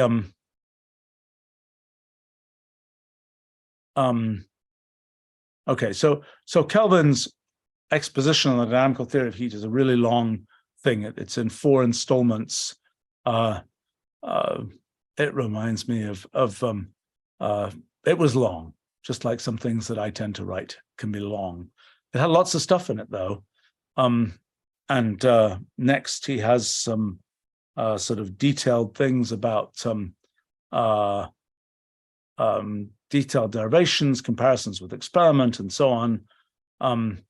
But actually, before he even publishes the part 4 of his exposition, he publishes other pieces. So he's off and running now, and he publishes a piece on the mechanical action of radiant heat or light, on the power of animated creatures over matter, on the sources available to man for the production of mechanical effect. So he emphasizes that the main source of energy on Earth is the sun. And later he will conclude, this is before 1900, he's concluded that, fossil fuels are a bad idea. We're going to run out of coal, and we should stop using fossil fuels. And he argues for the value of solar power rather early for doing that. But anyway, he talks about heat radiated from the sun, sunlight being included in this term, is the principal source of mechanical effect available to man. From it is derived the whole mechanical effect obtained by means of animals working, water wheels worked by rivers, steam engines, and galvanic engines, that's electrical, and part at least of the mechanical effect obtained by means of windmills and the sails of ships not driven by the trade winds. He talks about the motions of the Earth, Moon, and Sun and their mutual attractions constitute an important source of available mechanical effect. From them all, but chiefly, no doubt, from the Earth's rotation and motion is derived the mechanical effect of water wheels driven by the tides and so on. So he also wonders in here how animals actually manage to produce mechanical work, noting that the animal body does not act as a thermodynamic engine, and it is very probable that the chemical forces produce the external mechanical effects through electrical means. So that's kind of imagining something about nerves and muscles and so on. So a curious inference is pointed out that an animal will be sensibly less warm in going uphill than in going downhill, were the breathing not greater in the former case than in the latter. The application of Carnot's principle and Joule's discovery regarding the heat of electrolysis and the calorific effects of magnetoelectricity is pointed out, according to which it appears nearly certain that when an animal works against resisting force, there is not a conversion of heat into external mechanical effect, but the full thermal equivalent of the chemical forces is never produced. In other words, that the animal body does not act as a thermodynamic engine, and very probably the chemical forces produce the external mechanical effect through electrical means. So animals are not steam engines. Okay, so then we get to an important paper, which is, again, he hasn't even finished his whole 4-part piece on the dynamical theory of heat, but he has a paper at this point called On a Universal Tendency in Nature to the Dissipation of Mechanical Energy. That's the second law of thermodynamics. So let's look at what he actually says here. The object of the present communication is to call attention to the remarkable consequences which followed from Carnot's proposition that there is an absolute waste of mechanical energy available to man when heat is allowed to pass from one body to another at a lower temperature by any means not fulfilling his criterion of a perfect thermodynamic engine established on a new foundation in the dynamical theory of heat. As it is most certain that creative power alone, capital C, capital P, can either call into existence or annihilate mechanical energy, the waste referred to cannot be annihilation, but must be some transformation of energy. Okay, so what's he saying here? Basically, he's saying creative power alone can call into existence or annihilate mechanical energy. Basically, he's saying energy is conserved unless creative power, which is his version of saying God, can create or destroy energy. He's saying in the universe, without sort of divine agency, energy is conserved. So to explain the nature of this transformation between mechanical energy and this waste, it is convenient in the first place to divide stores of mechanical energy into two classes, statical and dynamical. A quantity of weights at a height, ready to descend and do work when wanted. An electrified body, a quantity of fuel, contains stores of mechanical energy of the statical kind. Masses of matter in motion, a volume of space through which undulations of light or radiant heat are passing, a body having thermal motions among its particles, that is not infinitely cold, contains stores of mechanical energy of the dynamical kind. So by statical, he's meaning this kind of large-scale mechanical processes. By dynamical, he means microscopic motion. The following propositions are laid down regarding the dissipation of mechanical energy from a given store and the restoration of it from its primitive to its primitive condition. They are necessary consequences of the axiom, quotes, it is impossible by means of inanimate material agency to derive mechanical effect from any portion of matter by cooling it below the temperature of the coldest of its surrounding objects, he says, quoting his earlier paper. When heat is created by a reversible process so that the mechanical energy thus spent may be restored to its primitive condition, there is also a transference from a cold body to a hot body of a quantity of heat bearing the quantity created a definite proportion depending on the temperatures of the two bodies. That's a statement of Carnot's principles about efficiency of heat engines. When heat is created by an unreversible process, we now say irreversible process, such as friction, there is a dissipation of mechanical energy and a full restoration of it to its primitive condition is impossible. That's the second law of thermodynamics. Things tend to get more random. Things are dissipated as heat, and the energy is not recoverable for useful purposes. Number 3 here. When heat is diffused by conduction, there is a dissipation of mechanical energy and perfect restoration is impossible. So again, same story, but he's talking not about friction, but about conduction, etc. So he ends this piece with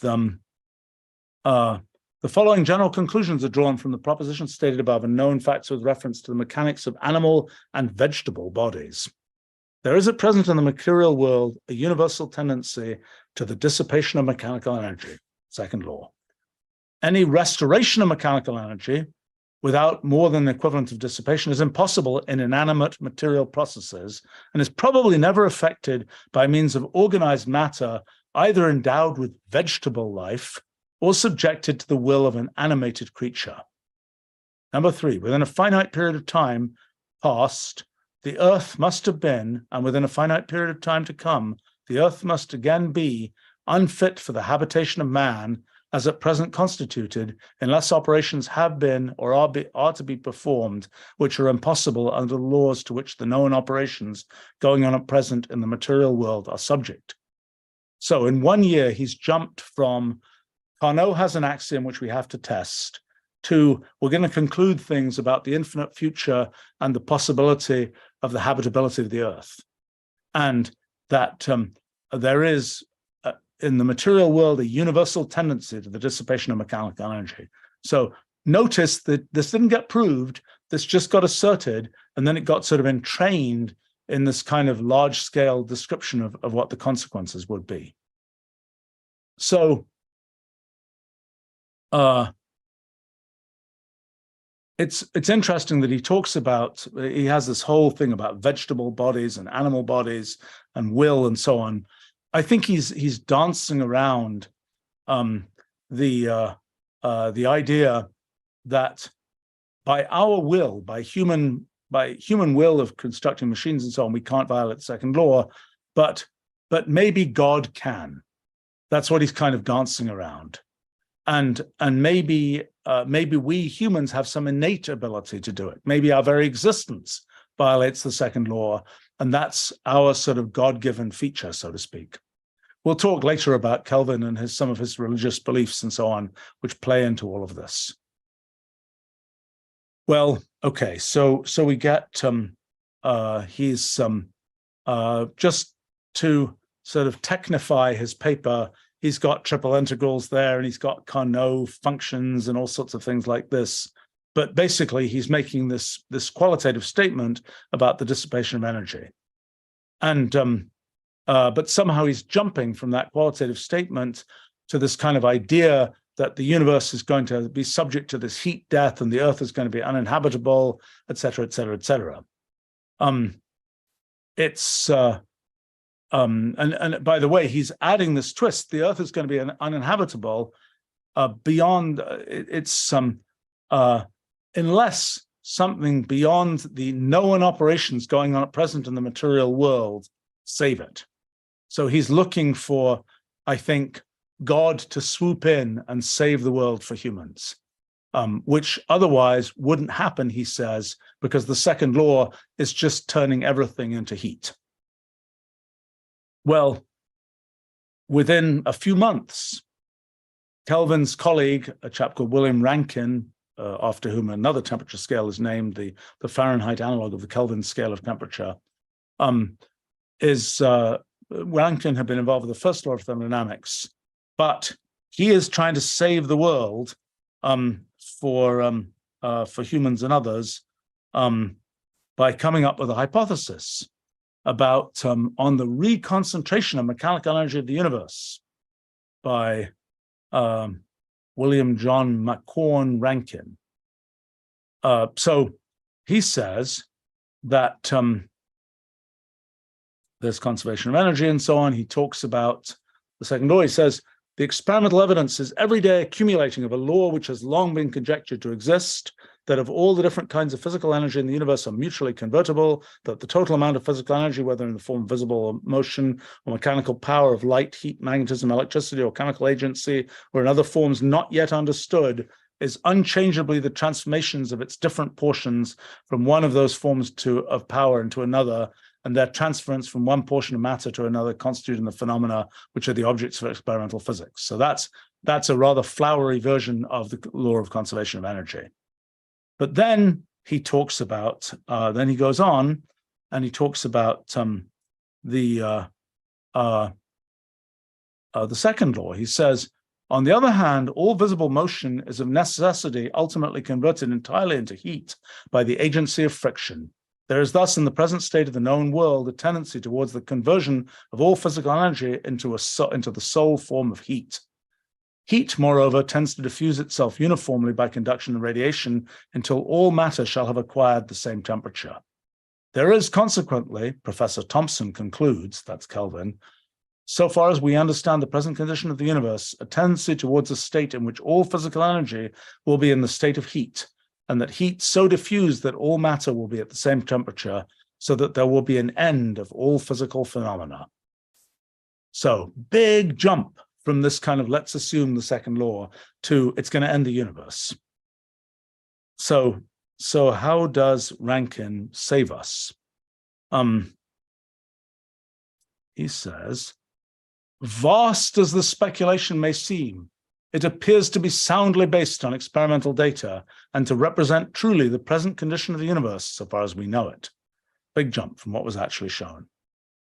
My object now is to point out how it is conceivable that at some indefinitely distant period, an opposite condition of the world may take place in which the energy which is now being diffused may be reconcentrated into foci and stores of chemical power again produced from the inert compounds which are now being continually formed.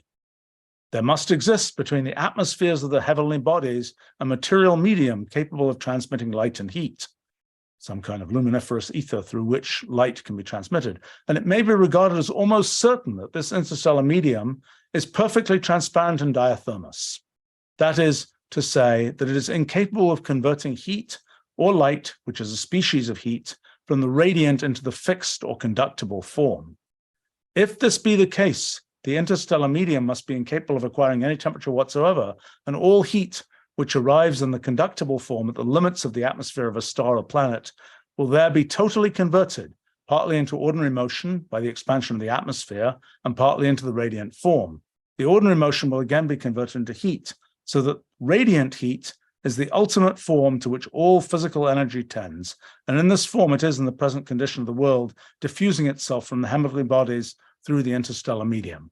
So he says everything is going to turn into what we now think of as streams of photons or something. Everything's going to turn into the radiant form of heat, he says.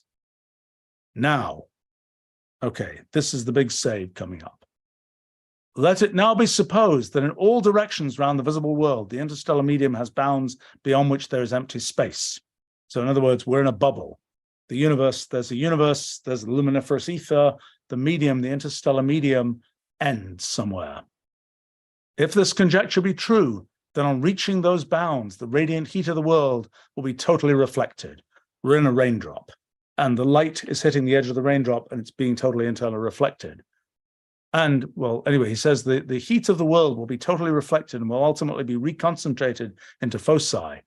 At each of these foci, the intensity of heat may be expected to be such that should a star, being at that period an extinct mass of inert compounds, in the course of its motions arrive at that part of space, it will be vaporized and resolved into its elements, a store of chemical power being thus reproduced at the expense of a corresponding amount of radiant heat.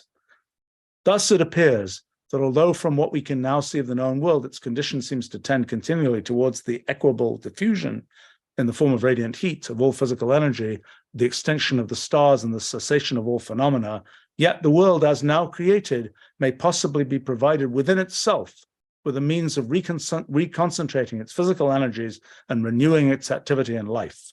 For aught we know, these opposite processes may go on together, and some of the luminous objects which we see in distant regions of space may be not stars, but foci in the interstellar ether. So we've got the universe in not a grain of sand, but in a drop of interstellar medium, of luminiferous ether. There's all energy is being turned into radiant heat. It's being totally internally reflected. It's being, because it's assumed, presumably, he assumes it's a spherical region, it's being reconstituted into foci. And at those foci, things are being sort of systematically heated up, and stars are being reignited, and the world is coming back to life again. So it's let's see, I can well, so Rankine has jumped in a year from sort of the basic statement of the second law of thermodynamics as a kind of semi-empirical statement to its conclusions about cosmic future, to ways to save the conclusion of everything's going to turn into heat, and it's all downhill from there, so to speak. Well, let's see. Maybe I can, let's see. I think, just see something here.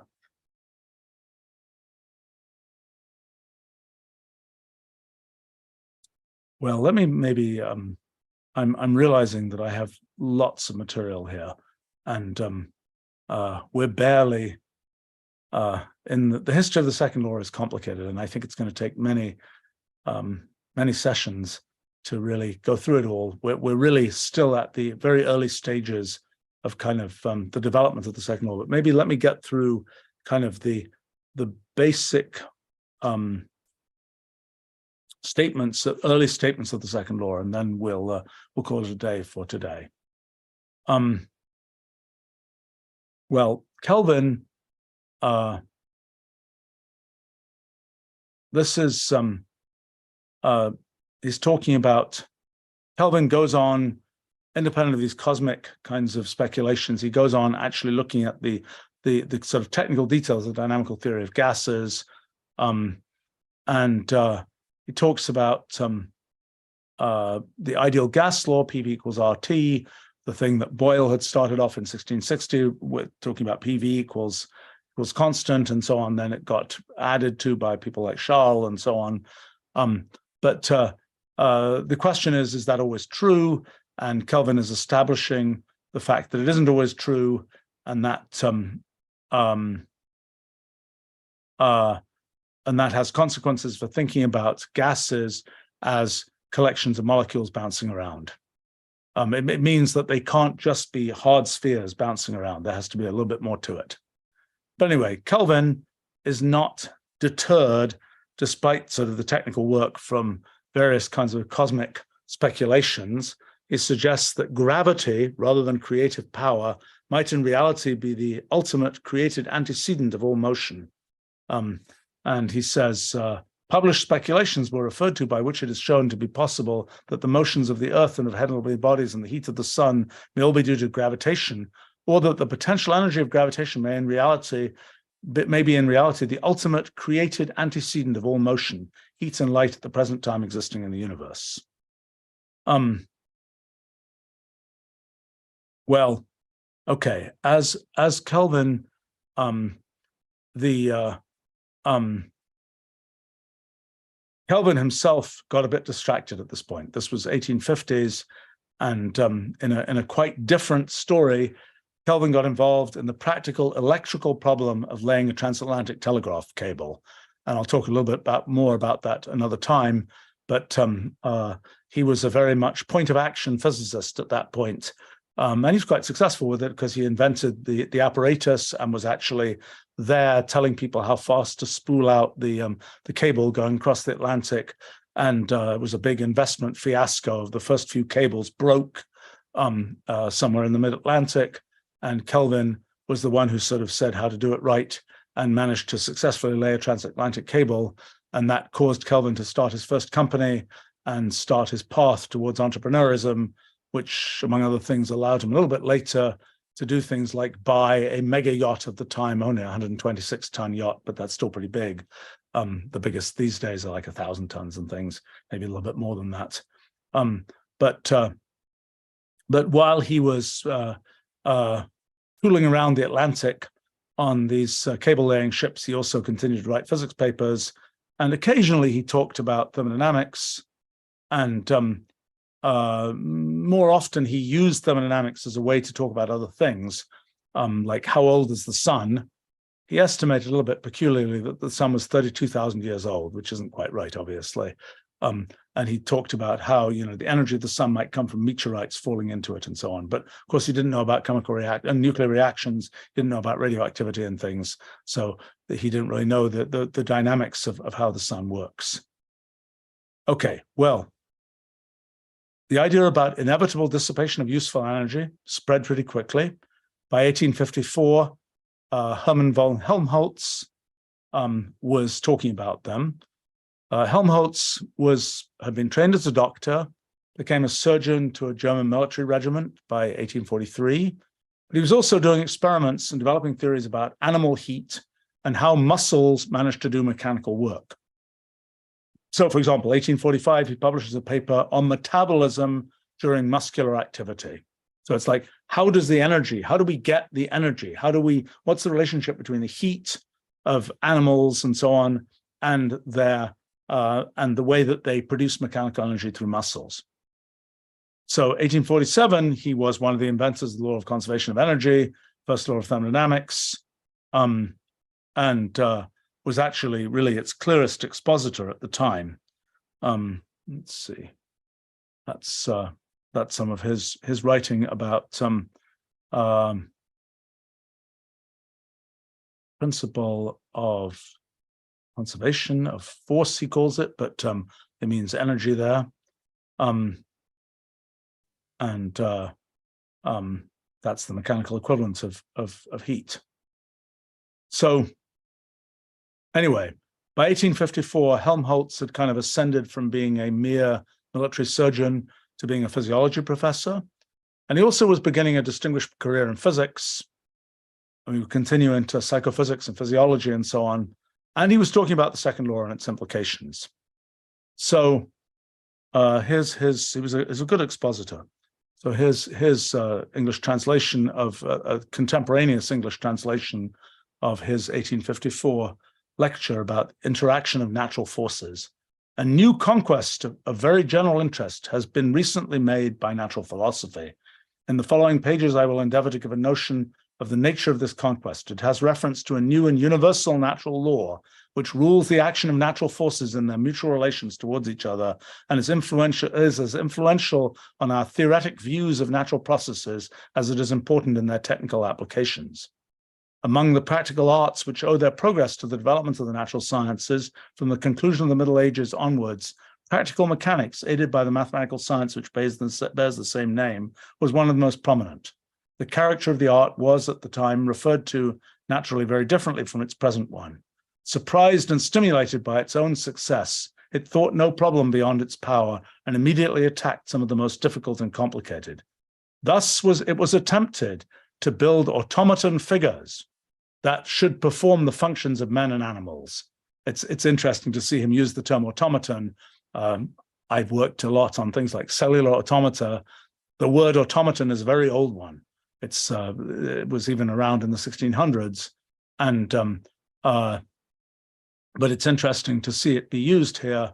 Automaton, as soon as there were clockwork figures and kind of little clockwork toy-like things, people were talking about automata and reproducing, as he's saying, functions of men and animals, people and animals, whatever,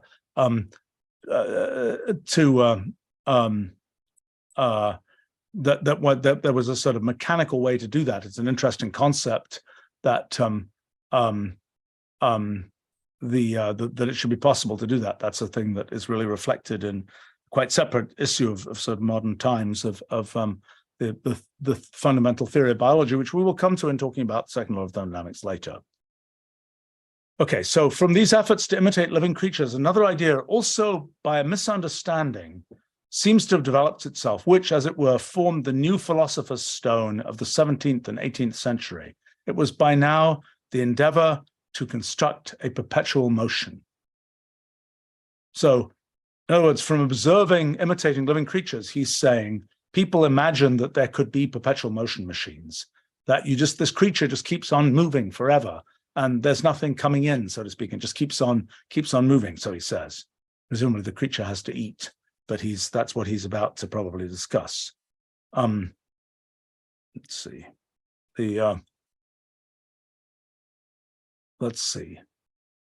He's talking about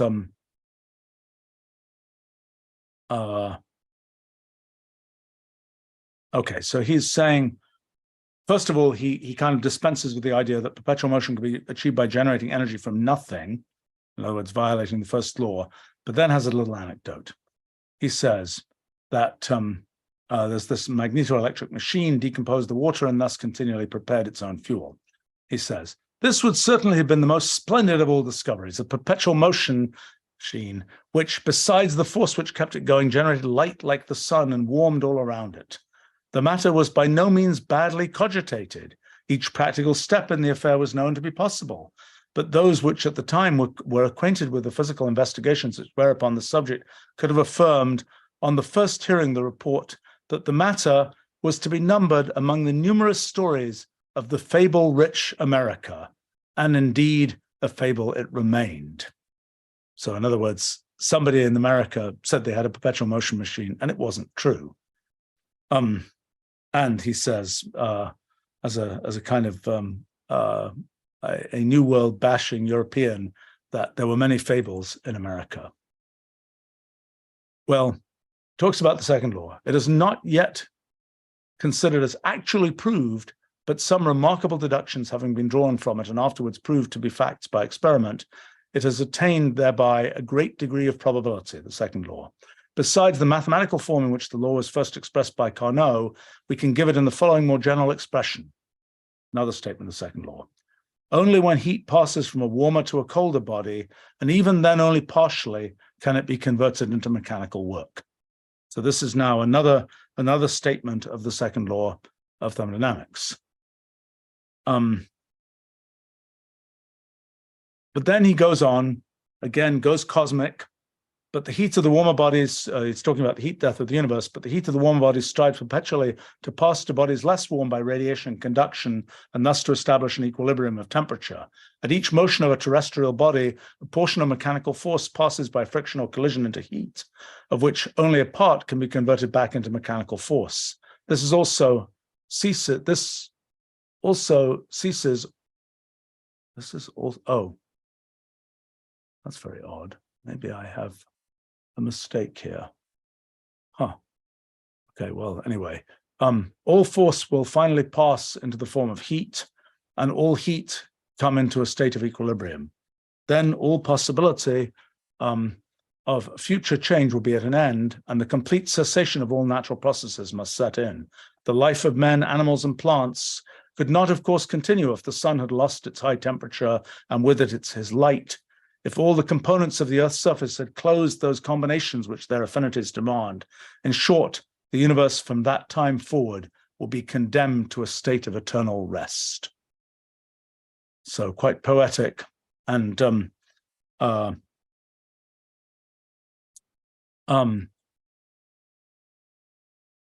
he's impressed that Kelvin was able to go from a mathematical formula to a global fact about the fate of the universe. Of course, it isn't turning out that that's true, but he says, these consequences of the law of Carnot are, of course, only valid provided that the law, when sufficiently tested, proves to be universally correct.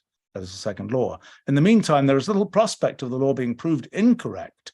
At all events, we must admire the sagacity of Thomson, who in the letters of a long-known little mathematical formula, which speaks only of the heat, volume, and pressure of bodies, was able to discern consequences which threatened the universe, though certainly after an infinite period of time, with eternal death.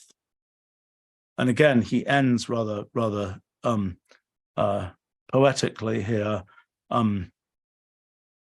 He's ending, thus the thread which was spun in darkness by those who sought a perpetual motion has conducted us to a universal law of nature which radiates light into the distant nights of the beginning and of the end of the history of the universe.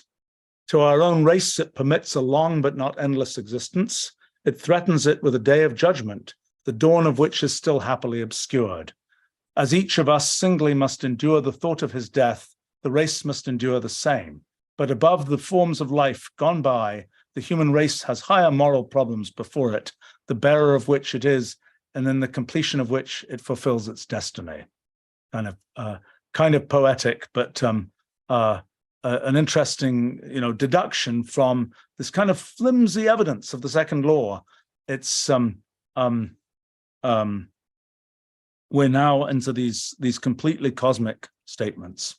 All right, I'm going to end here by talking a little bit about Clausius, who was the other creator of the second law.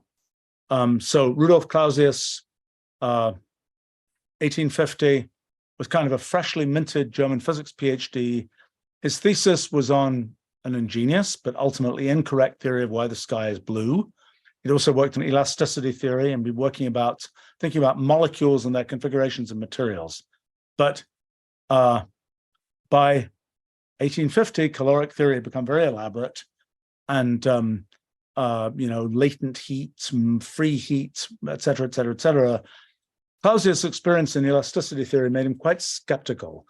And knowing Mayer's and Joule's results, he decided to make a break with caloric theory and wrote his career-launching paper, and this is the contemporaneous translation of that paper, on the moving force of heat and the laws regarding the nature of heat itself, which are deducible therefrom, by Rudolf Clausius.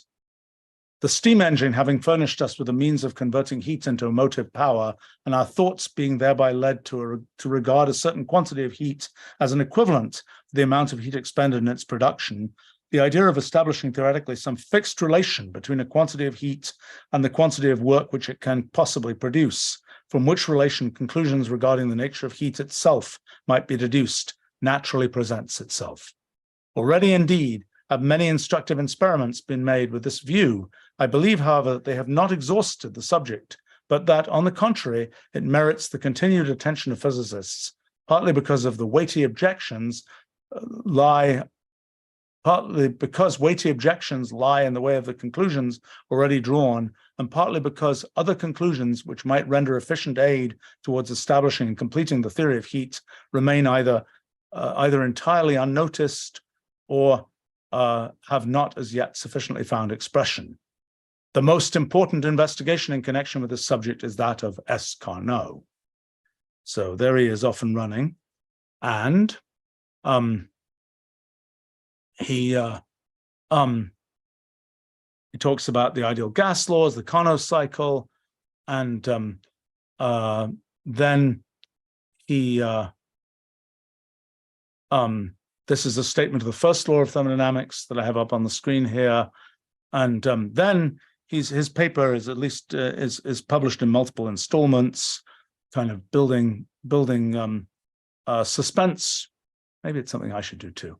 But in any case, he has a big, long thing, and at some point in that whole document, he has the statement, hence by repeating both these alternating processes, without the expenditure of force or other alteration whatever, any quantity of heat might be transferred from a cold body to a warm one, and this contradicts the general deportment of heat, which everywhere exhibits the tendency to annul differences of temperature, and therefore to pass from a warmer body to a colder one.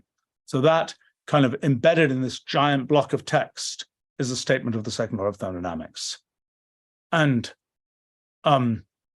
when Kelvin quotes what Clausius has said, Kelvin quotes it as, it is impossible for a self-acting machine unaided by any external agency to convey heat from one body to another at a higher temperature.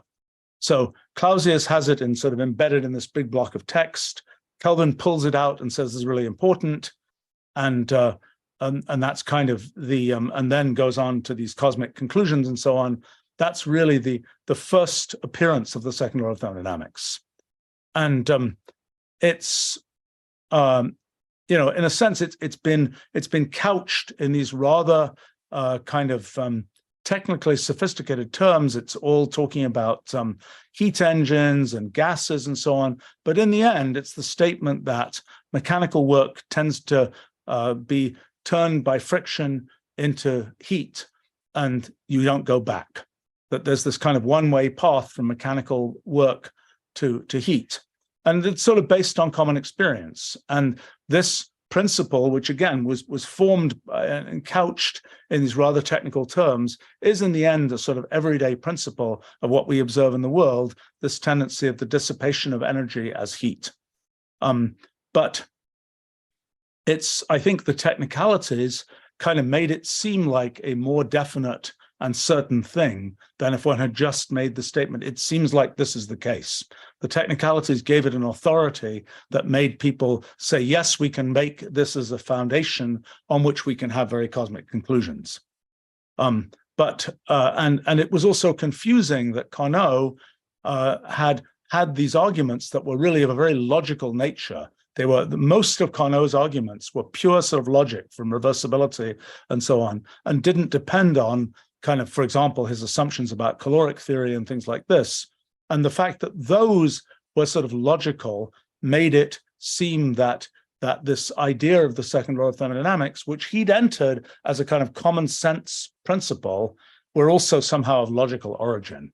So that's kind of the beginnings of this thing that has continued to today, where people routinely say, wasn't the second law of thermodynamics proved? Well, it wasn't until maybe now. But I think we should stop there. And I realize this history is a lot more elaborate than than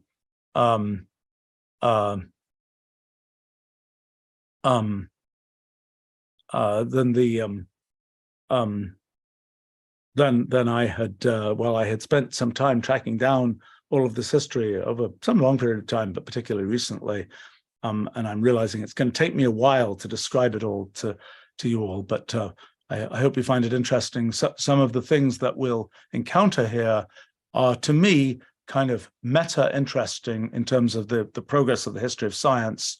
Also, a little bit, they're matters of the times, whether it's you know, Boyle's fleece of wool, whether it's Democritus's fire atoms, these are kind of descriptive mechanisms of their time, just as we'll talk later about computation as this strong descriptive mechanism of our time. It's interesting to see the reflection of these things from earlier times. It's also really interesting to me to see the way that, in a sense, scientific consensus gets formed in the case of the second law, this very quick jump to its cosmic consequences. And we'll talk another time about kind of the development of the sort of mathematicization of the second law, the work of, the introduction of entropy, the work of Boltzmann, work of Gibbs, many people contributing to the development of the second law. The development really ends in the beginning of the 20th century.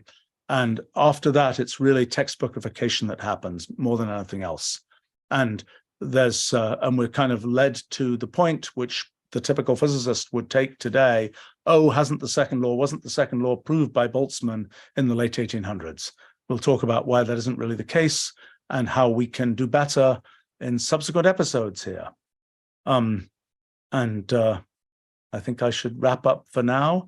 I'm afraid logistically, this is a little bit complicated because this week there'll be a lot of stuff about large language models, the steam engines of their time. So I'm not quite sure when we'll weave in subsequent episodes of talking about the history of the second law. Once I've talked about this history, I'm going to talk about both my personal trajectory in studying the second law and then the things that I've figured out recently about the second law. And I think we can take this 150-year story about the second law and where it comes from, why it's true, what its limitations are. I think we can end that story. I think we can say what's going on, what's really true, what the limitations are, things which, as I say, couldn't really have been discovered 150 years ago because the conceptual framework that is all around computation and the abstractions of computations just didn't exist at that time. All right, I should wrap up for now. So thanks very much, and bye for now.